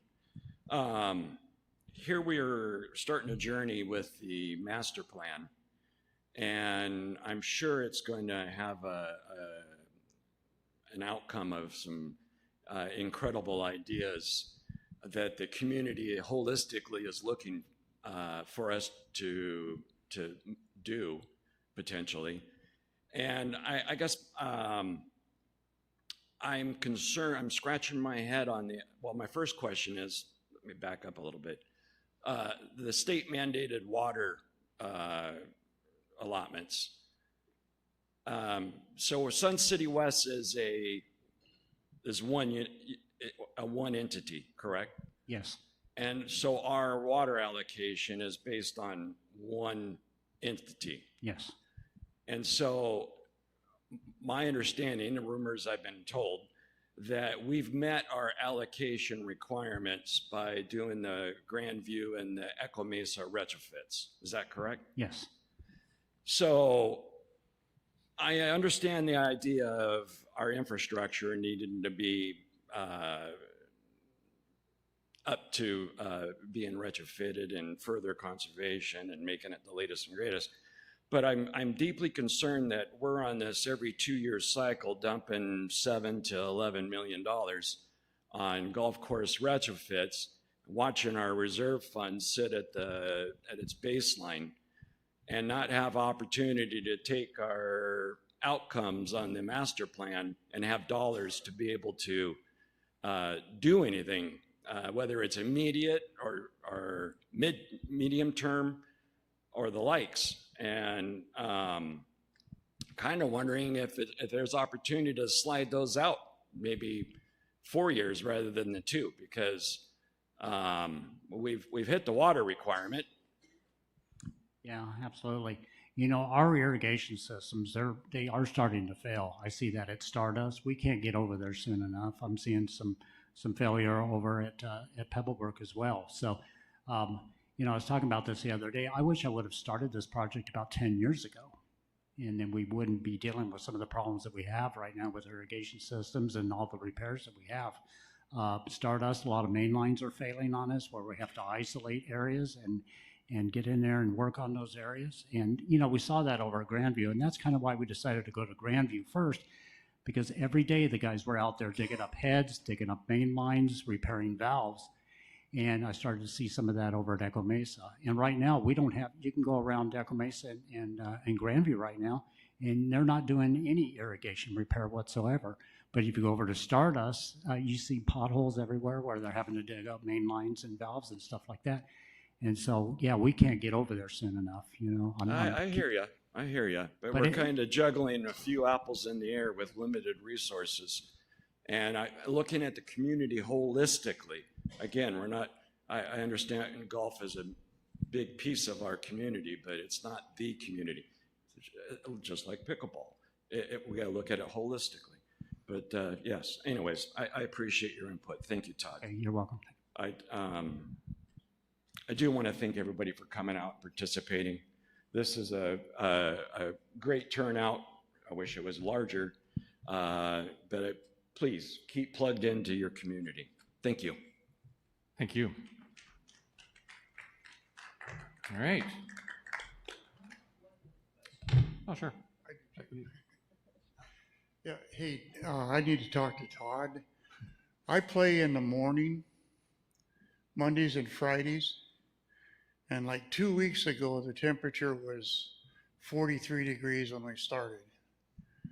And we come up, and we're playing Trail Ridge. We come up to Trail Ridge, and the sprinklers are on at 8 o'clock in the morning. Are we overwatering? Can we save water by, you know, days like today, you don't really need to water. Yeah, I'm not sure why they were watering that time in the morning unless we had a malfunction in the computer where it didn't run at night. Well, this has been a few times. We're usually, the guys I play with, we're usually the first ones who tee off.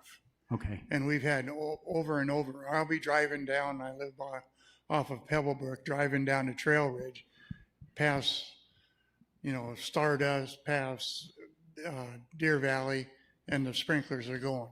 Okay. You know, sometimes we're putting fertilizer down early in the morning where it has to be watered in, but I'll look into that over at Trail Ridge and find out why they're running that water.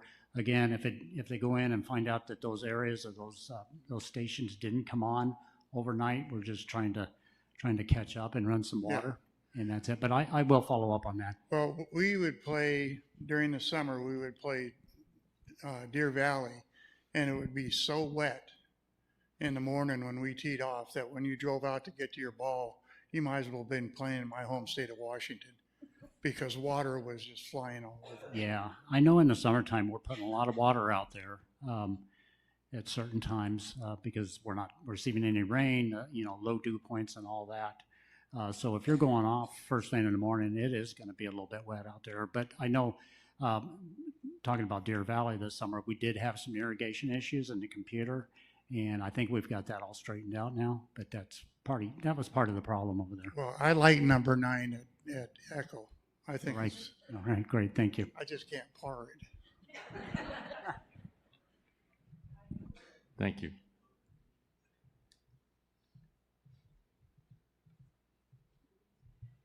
if you're working on your master plan, I have a suggestion. You said this group home went in on Evening Side or wherever it was 2 years ago. Things change in 2 years.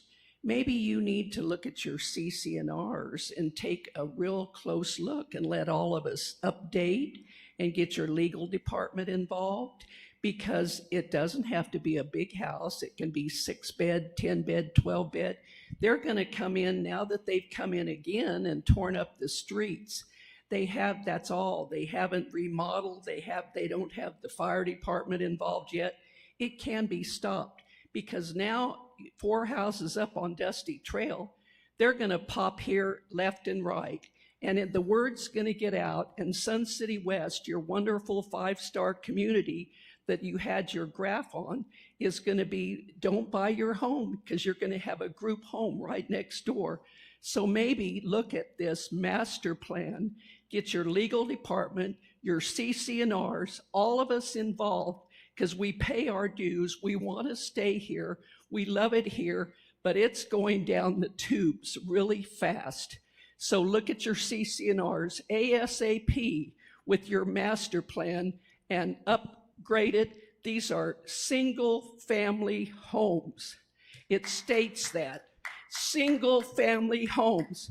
On your CCNR brochure that you hand out, the bottom paragraph said, "We will protect your home values."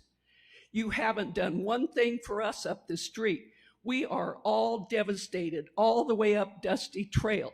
So it doesn't have to be a big house. It can be anywhere 1,600 square feet, and they'll put in a four home. So your water rates, they have put in an 1.5-inch pipe. All the other houses have 1 inch. So you're wrecking your water. So just look at it. Your master plan, if you're in the process, don't just go away. Step up. We voted you, we elected you, and now is the time you need to do something, and all 10 people, your entire board needs to step up. Okay. Listen, I don't know how to make this any more clear. It's not a CCNR thing. You can change the CCNRs, and you can put language in there that says no group homes. It is a federal fair housing law that keeps us from the ability to prevent them. This is not a lack of desire on our part. This is a federal fair housing. We have no control over it. I know you don't want to hear that. I'm sorry. It's not that we don't want to do something. The reality is you cannot change the CCNRs and put anything in that says no group home. You can, but it's just as unenforceable as it is right now. Federal fair housing laws do not allow us to be able to stop a group home any more than a city or town they can put in their laws, their ordinances that says no group homes. They cannot stop it. So it isn't a matter of us not doing our job or not wanting to or not being sympathetic to the fact that the group homes exist. We are barred by federal law from trying to stop group homes. I'm sorry, that's just the reality of it. And I wish it was a different answer. I really do. It's not that I don't understand your concerns, and not that I'm saying I would want it next to my house. I totally get it. It's a federal law. It's not even a state law or a local law. It's a federal law that prevents us from preventing them. I wish I had a different answer. I really do. I'm sorry. When we say group home, what are these new residents? They're typically rehab homes. So they're folks that are, is that correct, Ray? Like folks that are being rehabbed, that they've come out of, not drug rehab, talking physical rehab, elderly folks that are there. I know that's the case with the other group homes we have. It might be ones that are end of life folks that just have nowhere else to be. So you're not talking about folks that are coming that are, drug addicts and things like that. You're talking about elderly folks that are in need of care, and that the group homes are an alternative to care homes. And again, I'm not justifying them. I'm not saying I'd like it. I'm not saying any of that. What I'm saying is federal fair housing does not allow us to stop them. And they're not able to get a rec card and use any of the amenities? No. Okay. Thank you. Thank you. All right, any other questions or comments or thoughts? You guys are an awesome group. I really do appreciate you guys coming out today and hanging out with us. So stick around because we're going to take a little break here, but our consultants, Barry Dunn, are going to be on site, and they're going to do a little presentation and some engagement with you, but that's going to be, we did advertise it as 11 o'clock, so that's in 15 minutes. I think it's good to maybe have that 15-minute break, give folks a chance to stretch their legs and such, and then we'll have Jason with Barry Dunn come up and do their presentation. So thank you all so much for coming out today. Really appreciate you.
having such a good time, but I wanted to make a few comments about the master plan process. So I'll give you another minute. Please grab some beverages, some snacks, and if you can reconvene, we'd really appreciate it. Thank you.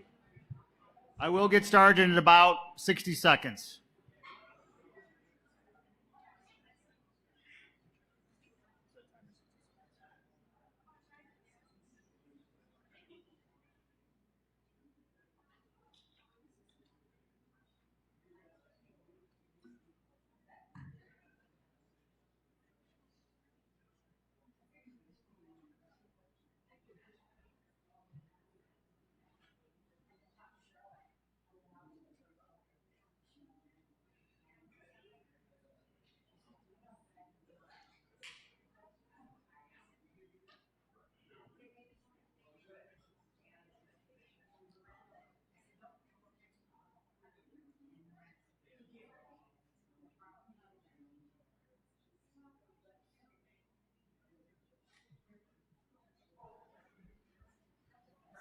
Okay, we'll go ahead and get started.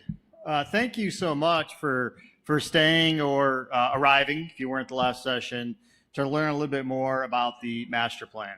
Really appreciate your time and definitely want to have an interactive opportunity. So if you're thinking forward, yes, I definitely want to hear some questions, some initial input you have. The great news is that all of this is being streamed and recorded, so it makes it really easy for me to go back and look at the notes and what I've learned today from you and your input about the master plan.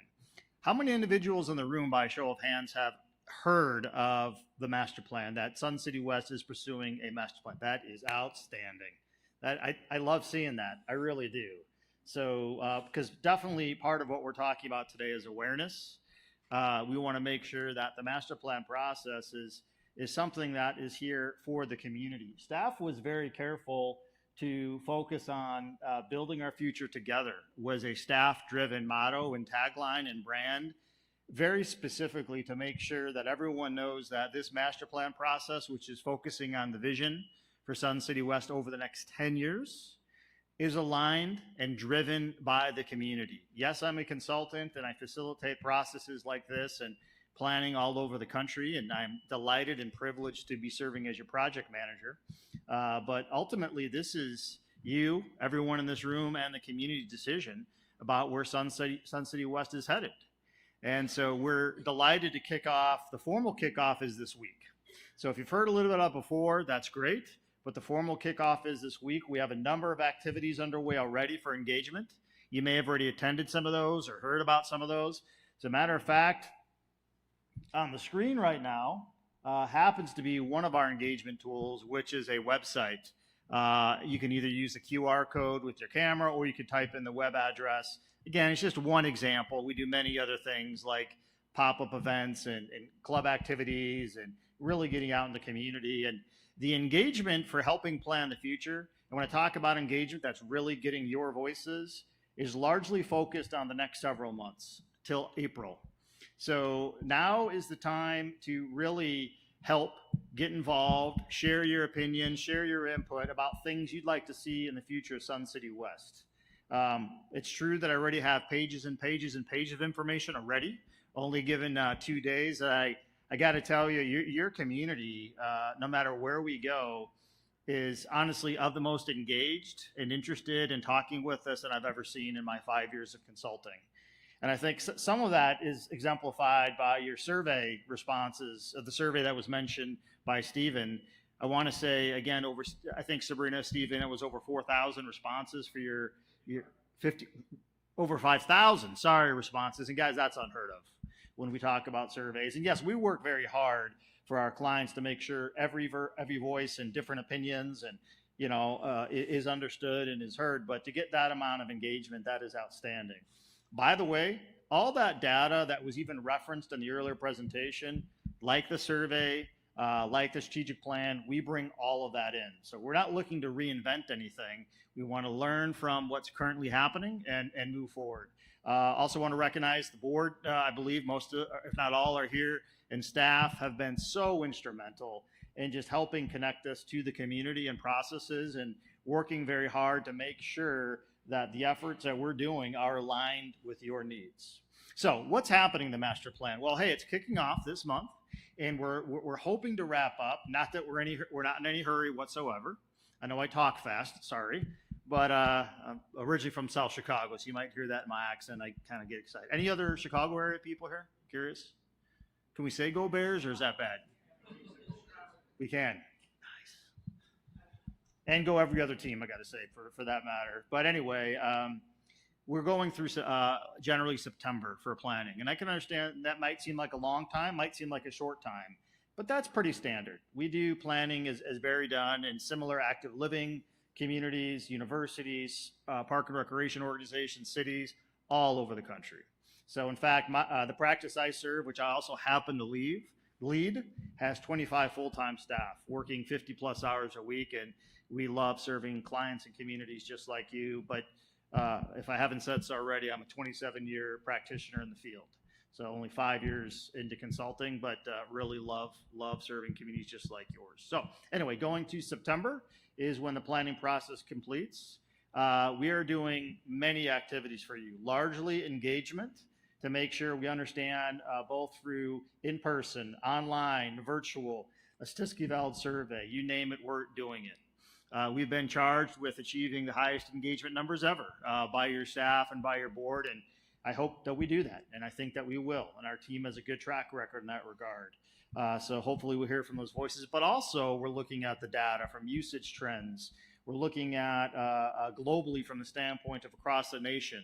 What are some of your, I think I saw a slide earlier that was from Peoria, right? That talked about where some of your main, at least the respondee said what areas that they were coming from. We're interested in that, but we're interested in other reasons why people are coming here. We're interested in your infrastructure. And I heard some things today. So for instance, the pad at the pool, right? The deck, and one of the pools that's failing. And I know that's controversial. We've heard some things about, yes, we have an architect team as part of our, in fact, they have the bulk of the work, by the way, that's going to be looking at all your facilities and putting together recommendations and helping understand costing and really putting in perspective and helping staff and the community understand what are costs of these things and how should we plan financially for the next 10 years. So infrastructure for sure. Looking at trends, looking at needs, looking out 10 years from now, are the same desires and the wants for what you have today going to be the same for the future? I don't know. And to be clear, we never come into an organization as Barry done and assume we know. You will always know your community better than we ever will. Same with staff, same with the board. We're here to help facilitate a process and do the best we can to align your interests into the future planning.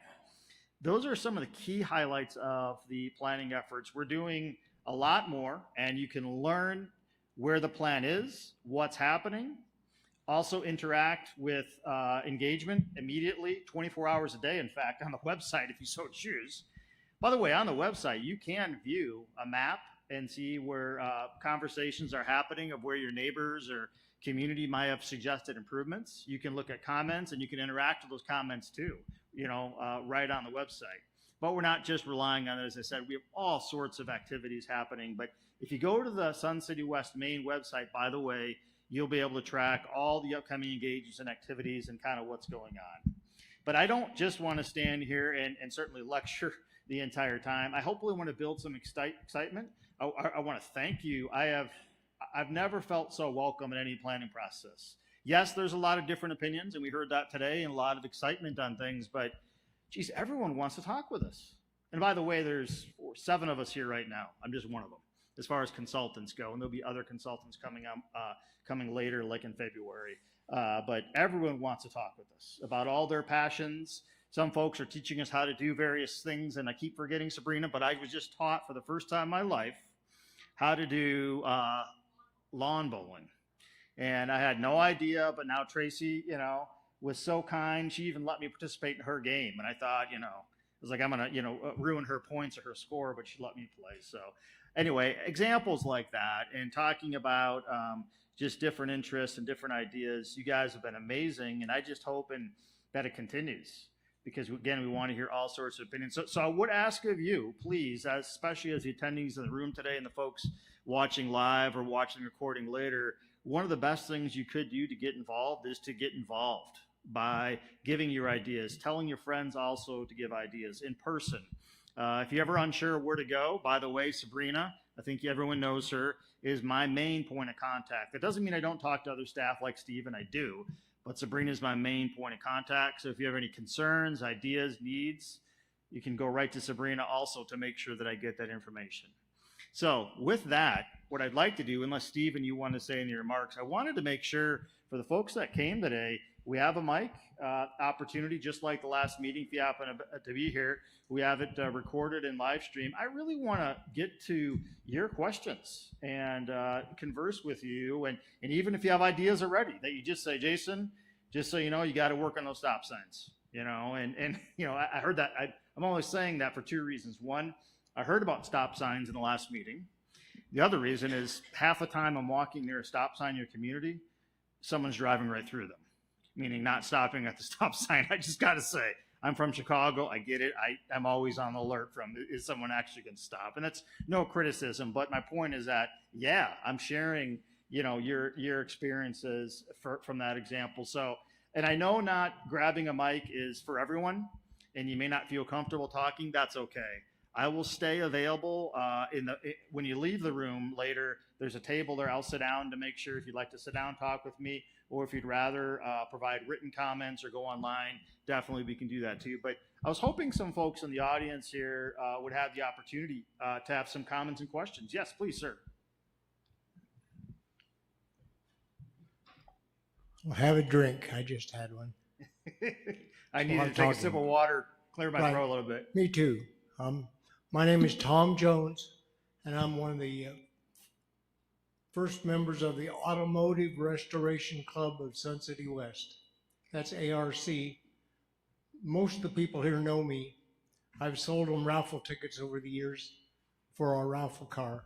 But we are, as far as I still know, that we're the only community that has a 501c3 car club shop, and Sun City patterned their club after ours, and we've always heard that the villages in Florida were wanting to put something like this in, but as far as we know, we are still the premier and only club that's a 501c3 organization, and realtors tell us that that brings the baby boomers in. Now, I understand that our demographic is aging. I have a 1932 Ford car, so that puts me in a category. It's not a new Corvette, but we have all those kinds of vehicles available to work on with the members. And we put on a major car show. If you're here next month, February 14th, Valentine's Day, you'll see over 400 to 500 cars out here in the parking lot of R.H. Johnson. But I just wanted to bring that to your attention so that that is a point that can be advertised through the car world as well. Yeah, Tom, and it's Tom, right, sir? Tom Jones. Yeah, Tom It's Jones. not unusual. No, I love the name. I'm happy to report that was one of our facility stops already. And I can't recall, sorry, it was a long day of meeting so many people if you were there, but I was absolutely blown away. You know, and again, we do planning all over the United States at different levels. I've never seen anything like it. And to know the 501c3, and your team mentioned that over $1 million for the expansion was raised. Yes. I wish many other organizations had that ability to do that and to put what they want there and to maintain and sustain it. And then I also heard that members help members, meaning if someone has a problem with the car and brought in, and then the welding area, then I said, and then the painting area too. I just wanted to hang out. And by the way, I don't know how to do any of that stuff, but my admiration, Me either. you know, my admiration and respect. You guys have something very special that needs to be celebrated.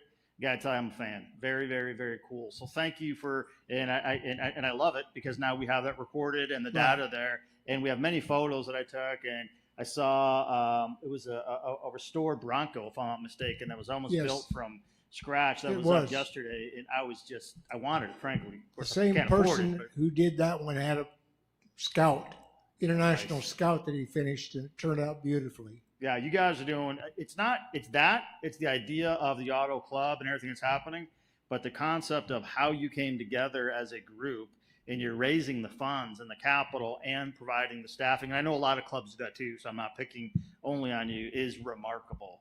Can you imagine if every club in the United States did something like that to sustain their interests? Wow.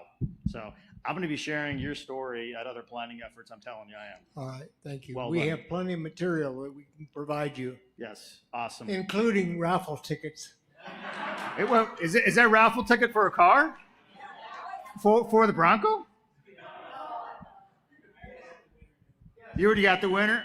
Oh, staff has it rigged apparently. Yeah. How you doing, sir? Great. So Tom mentioned our auto recreation club, but our goal, the gold in Sun City West, is what's inside our clubs, and I feel like it's a secret. I feel like we have not advertised and shown people the value we have inside the clubs, and that needs to change. We need to let people know that. But in addition to our 90 clubs, I'm almost ashamed that we announced there's 90 clubs here, because that's a vision that the association looks at and says, well, we have 90 chartered clubs. But that's not the vision that a resident or a potential resident is looking at, because there's hundreds of clubs in this community. There's non-chartered clubs, right? I think we feel like we need to embrace them. There's clubs in people's church. There's political clubs. There's civic clubs like the Lions and things like that. And I feel like we have to grab every club that a potential resident may get involved in, even though they're not charter clubs and they don't fall under our umbrella. And I understand how important that is, and we don't lose any of that. But when we want to invite people or tease people that come here and look at this community, don't say there's 90 things to do, because there's hundreds of things. I don't know what the count is. I feel like it could be 300, or more if you count all the different clubs. So I feel like that's a marketing miss. Both what's inside of our clubhouses are amazing, just absolutely amazing. And then I feel like we're looking at our club count incorrectly. We should be looking at it as a potential resident would look at it. Yeah, I love it. And thank you for sharing. And I'll say very early observations, because this is really like day 2 or 3 on site. So I don't have any recommendations and more or less observations. But, I agree. I think it's the idea of selling the lifestyle and understanding those experiences. It's a place where everyone, I'm taking your thunder, I'm stopping because I want to hear from you. Maintain. Preach It's a it, place brother. where you can really live your life and have these experiences to your fullest. And I can tell you, I'm almost in your demographic at 51, my wife at 53. We just done home searching and relocated recently. And yeah, well, we just recently moved, but I think out of Colorado, but the messaging, you're laughing at Colorado, the messaging on your lifestyles and various things at active living communities like Sun City West, it's kind of hard to figure out. And you could say that's ridiculous. You guys know this and love this. The other thing, just out of curiosity, and I'm not being difficult on anyone or I'm not judging, I'm here to help you. And I'd like to stress that. As I'm going through some of your information, as I'm touring like a potential friend or a future resident might, your information's not up to date. Not only is it not up to date, and there's no criticism. Some of it's literally links are broken, meaning I wanted to find more about, I'm not going to do that, but a particular activity or activities, because I thought it was really cool. It was very hard. In fact, the information didn't exist. I'm not blaming staff. I'm not blaming the club. I'm not doing any of that. But one of the most important things you guys do is you have these clubs that allows everyone to bring forth their life experiences and really celebrate and enjoy, yet you're almost keeping it hidden. And I mean, I think most clubs want to have new members. In fact, I think you have laws around or policies around if you don't have enough members, and I'm going to be learning all about that. I don't know yet because I'm like day 3. But yeah, it's something that's untapped potential because you're really not, in my opinion, very early telling your story. So go ahead, sir. Jim Scott. And when you leave, that name will resonate with you because that is my number one complaint. Our branding, our marketing, we're not selling fun. We're not selling the lifestyle. You go to our website, suncitywest.com, and it is antiquated, it is disinviting, it is dry, and it makes me want to go on. You go to thevillages.com, I want to jump in the computer. I mean, it sells fun. It sells a lifestyle. And our rec center is just starting to get the message. I've been here for 7 years. I've been really actively engaged on the committees. I'm going to do a rotation with the committees, and eventually I'll hit up on the board. But and I'm on with many of the clubs boards as well.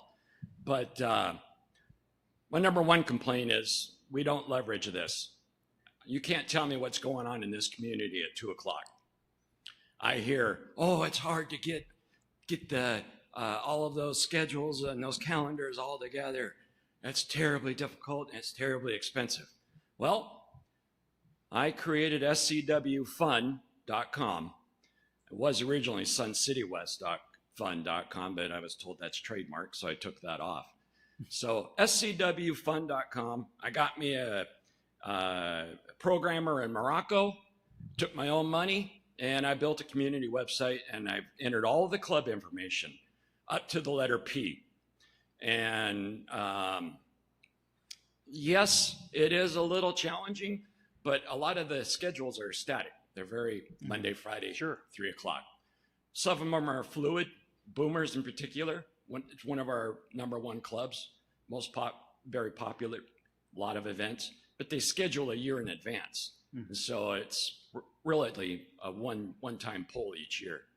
But yeah, I don't understand why we don't have a community app, and I want everybody to bitch, whine, and complain about that.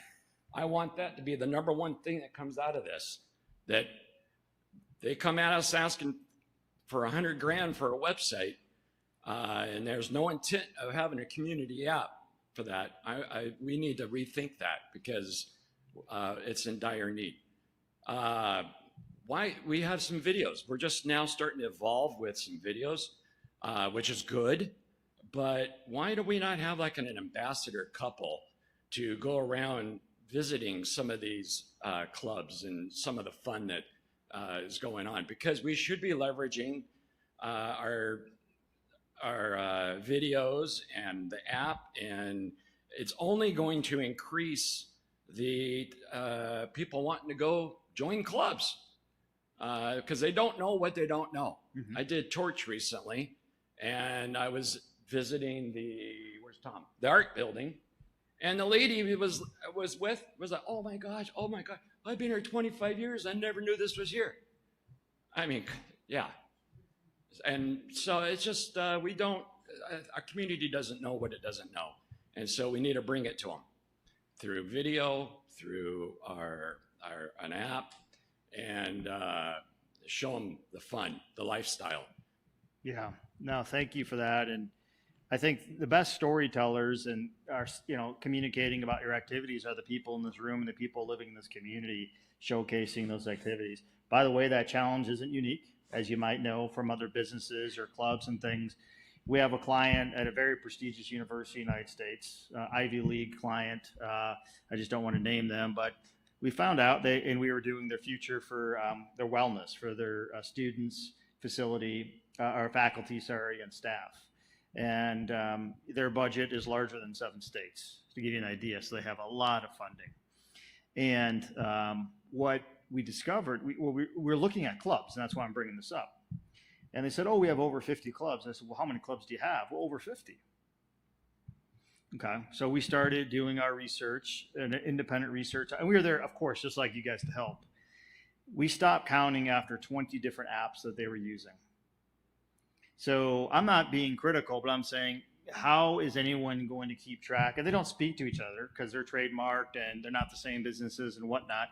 And they may be working for their users, so don't get me wrong. We don't want to change things that are like working and work well, but the fact is, as an outside observation, there is no way, if you really want to, if 49 different platforms are being used for communication of what's happening, there's no way that anyone can track any of that. And then they're wondering why no one shows up at their activities. It's like we couldn't even find it, and we're pretty in tune with technology because we do this work all over the country. So the point is, that you are the best storytellers. And I know you recently did some things like switched over to new court schedule system, which I got to see. And again, I'm just getting started, and I know some improvements are underway. But if you're talking about the future, I promise you that your next residents, and we're talking about 10 years from now, they're going to expect that. And your other facilities in the area have that. I'm just saying. And I also respect it's not for everyone. I do. So it's always, okay, how do we do the best for everyone? So thank you for that comment. So appreciate it. How about other things? Really, this is your time. And I also don't want to force anyone, because not everyone wants to take the mic. And if you don't, I'll just say, please consider looking at the website. Has our upcoming engagements this week. I'm going to selfishly plug a couple. Sabrina, can I? And I'm going to pull up my calendar. That's what I'm doing. I'm not looking at texts. And just to make sure I have all this correct, because I have a full team here on site, and I don't want to miss any of their activities. Right now, I know they're on site, but that's ending soon. We have we're at Beardsley Recreation Center later today at 2 p.m. For an hour. This evening from 5 to 7, we are at Palm Ridge Rec Center here. So we're here for a general open house and discussion this evening. Tomorrow, this one's exciting. It's coffee and donuts provided by Barry Dunn. See? Yeah. So if you want to have breakfast with us, that is at 8 a.m. to 9 a.m. at RH Johnson. You'll see us there in person. And then we have a golf pop-up. When we say pop-up, it means there's nothing scripted. We try to just go to people and just show up, and we don't interrupt. We're very cautious about that, but we go out and meet people. So at the Deer Valley course tomorrow from 10 a.m. to 11, we'll be there for a pop-up. And then, those are the main highlights I want to provide for you for now. Don't forget about Social Pinpoint and the online. The February dates, at least one of them is already on the website. Please look at that, because it is refreshed and updated regularly with other activities. Sir, please. Thank you. Yeah, hi. Listen, my name is Dick Rhodes, and Hi. We've lived here for 14 years. I think the thing to me is that, and it's not necessarily a function of the community, but it's a function of the ease of living in the community. I needed something from Amazon about 2 nights ago, about 7 o'clock in the evening. I ordered it, and it was at my front door at about 8:30 the next morning. Fortunately, we have warehouses that are nearby. But the point is, it's just make things, as we used to call it in my working life, auto magic. Make things easily accessible. Make things online. We've already seen the data up there that we really aren't that tuned out of technology. I think that most of the people are very much into the internet and understanding the iPhone and such. So when we look at, we've talked about RFID, and Kyle, I know, is working on some RFID for some accesses. I think those are very critical issues. I think that the issue of making access to the community and to your business part of living here, pay your dues, scheduling, you name it. There's a myriad of things that we could do online to make that available, to do that and to make it seamless so people can do it, and it's an easy thing to do. To me, ordering from Amazon is the slam dunk. Mm-hmm. I'm ashamed to say that I don't go to the hardware store as much anymore. But except when you need that one screw that fell out, right? I do woodworking, and sometimes I'll need these tiny little hinges, and oh, sure, you can get them, go down to Chandler, it's an hour away. So to me, it's the whole process of making life easy and seamless. And I think that's something, and I know that Kyle and Stephen Erno and the staff are working on that, but I can't stress that enough. I think that we have to take the bureaucracy out of the business. We don't need that, And the other thing, and you started, you started talking about it on my way up here, is how are we going to do this? When are you going to do this? When are you going to have the meetings? And how can we get more engaged in this and more involved in this? So, and by the way, I agree with the gentleman that talked about, we don't just have 90 clubs here. We've got maybe, like he said, 300. Yeah. There's 300 activities. We have a motorcycle club here. I don't know if anybody knows anything about. It's non-chartered, but just a bunch of old codgers that go ride their motorcycles, So, but that's really that's excellent. And we definitely, I don't mean to cut you off, sir, please. No, that's all right. Yeah. We've lived here for 15 years. Love it. It is absolutely a spectacular place. This is Valhalla. So thank you very much. Great input. And yeah, we regularly talk about that customer experience and what is it like to get information, to sign up for things like an Amazon you mentioned. You also talked about technology, and I could tell you, and we're not alone, but our firm, as an example, has 1,000 employees. And at one point around COVID, our future was, hey, we're going to be offices in various, because we serve all over the United States. We do have an office in Phoenix, by the way. That shifted dramatically. That well over 50% of our force is remote. And I'm not saying at all that Sun City West should be, the hub for remote workers. That's not what I'm saying at all. But you do wonder what does that mean for the future of your residents? I don't know. It might mean something. It doesn't mean you necessarily shift all your infrastructure technology, but should you think about that? These sort of things. So yes, sir, please. So Gary Bach. So one of the things is we talk about, having a different website better so you can find your clubs, you can find information. But people have to be willing to go and look. Yeah. So no matter what you do, people have to look. As soon as you change a website, you say, I'm making it better, there's going to be some people that say, I can't find things because it's different. It's not where it was. One of the problems is, you hear people, I've been here 10 years, 20 years. I didn't know there was an ARC, or I didn't know there was a motorcycle club, things like that. So my thought is when people come in, I know we have Torch, but that's a 6-week program. Mm-hmm. A lot of people aren't going to put in that kind of time. We do have some learning things where you can go and meet the different clubs. People don't show up. I think there needs to be something when people first arrive, maybe a month or two after they're here, get settled a little bit, somehow that we go out to people and say, this is where you can find this.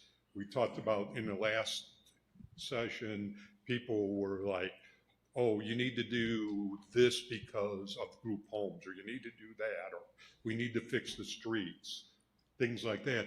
People don't understand that we don't have a government.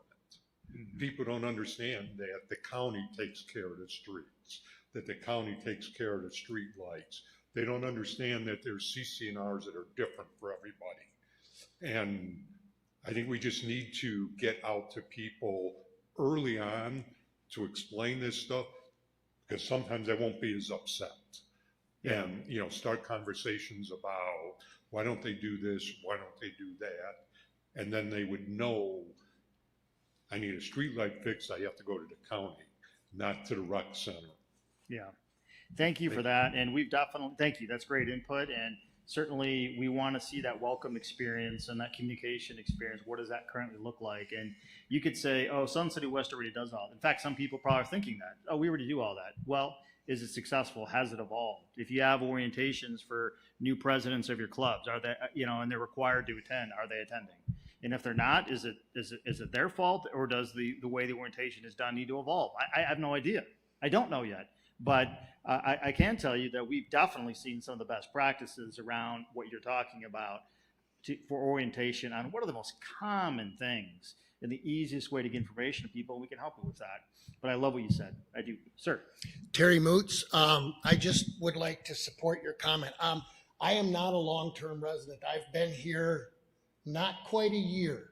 The end of January is my 1-year anniversary of being here.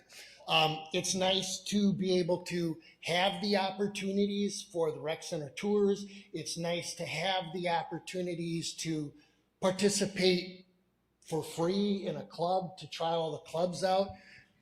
But I feel like a little bit like I'm either drinking on any given day, I'm either drinking out of the fire hose and trying not to drown, or I'm trying to get enough water out of the hose so that I can get the information I need.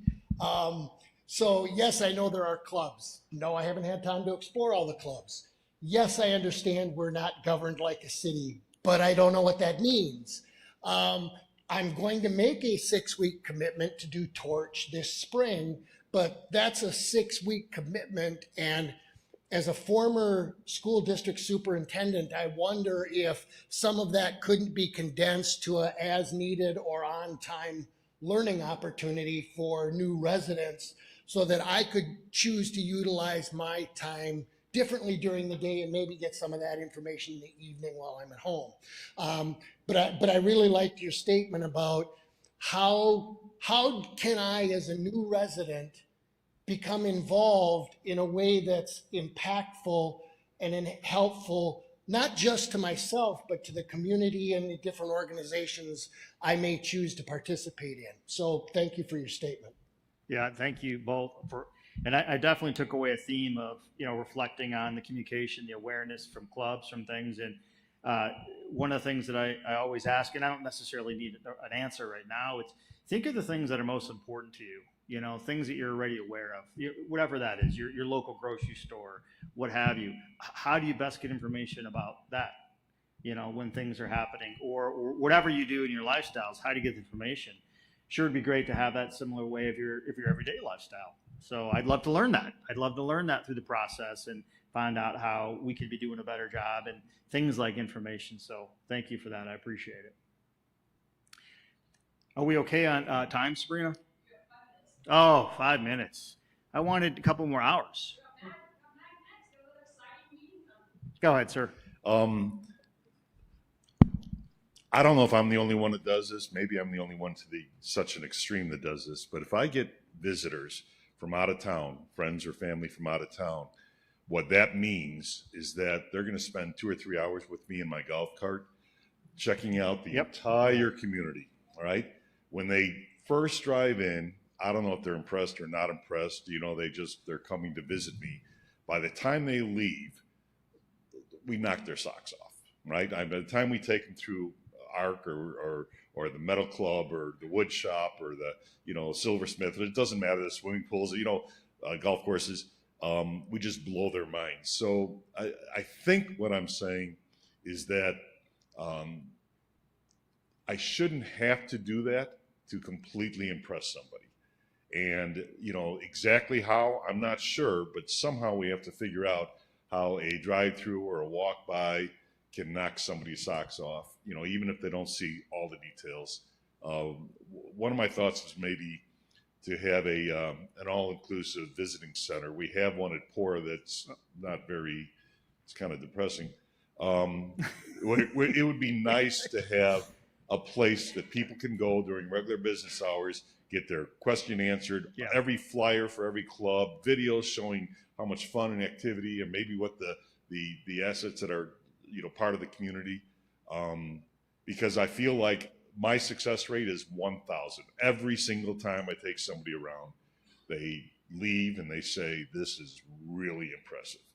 But, it takes 3 hours of my time and 20 miles on a golf course to do it, golf cart. Well, thank you for being that ambassador.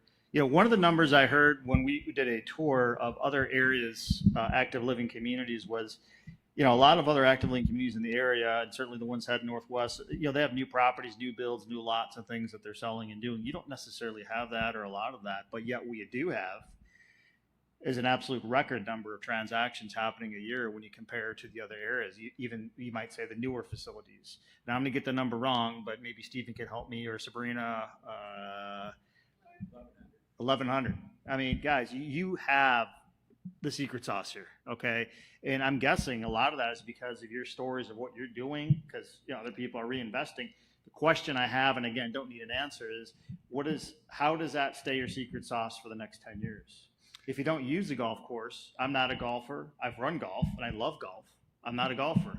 Yet I realize how it impacts economic values. I realize how my friend that may come visit may be a golfer, and my investment in my home is going to matter if that golf course falls apart. By the way, I'm not here just to pick on golf. My point is that everyone has a role in those infrastructure pieces and those input. It, you know, impacts your investments and whatnot, looking into the future and those experiences. Go ahead, sir. You made me think of something when you talked Please. about transactions. We also have to work with the real estate people. We need to. They're on we our need list to for qualify. discovery sessions. They're Right. on our list. We need, you know. we need, yeah, I've heard nightmare stories about being wrong information or they just don't know. We really need to work with them and maybe even qualify them or support them somehow. Yeah, and I apologize. I probably initially misunderstood and I reacted too quickly. What I meant was that part of our we do discovery sessions with different groups as part of master planning, and one of them is in fact identified as realtors. So we'll be having, and then we just pull data back and we share it back with you and say, this is what we learned as a different perspective. But I know we're right on time. Guys, thank you for spending the time, and please don't let the conversation end here. Please tell your friends that hopefully this Barry Dunn people, you know, this guy, he's approachable. That's not set in his ways. He really needs to learn from you to help inform how the future of the planning is going. And that's really important. Please stay engaged. Again, about the next 3 months, going to about April 1st is the prime time for your input. Now, planning goes longer than that, but we have steps. And we want to make sure we first hear from the community as best as we can. So please tell your friends. Please interact with the site. Please attend those activities. Stephen, anything in closing, sir? Thanks. Thank you so much, Jason. So listen, I'm super excited to have them on board, and like Jason mentioned, I mean, there's going to be a lot of opportunities to engage. So certainly take advantage of that. And as I mentioned, you go on this website, and it's a really cool website. If you get a chance, please go on there and take a look at it. And there's different ways that you can engage on there. So take advantage of that. But you know, the face-to-face is really a great opportunity, and they're going to provide a lot of those opportunities. So be sure to again, check with that website because that'll show all those opportunities as well. Like Jason mentioned, it'll be updated on a regular basis. So this is your plan. It's the community's plan. It's not my plan. It's not the governing board's plan. The governing board gave the policy direction to create a plan. This is your plan. And so in order to make it a successful plan, it has to come from your input. And so they're a neutral party that's going to take all of that information to gather it together to formulate what we look like in the future. So please take advantage of that.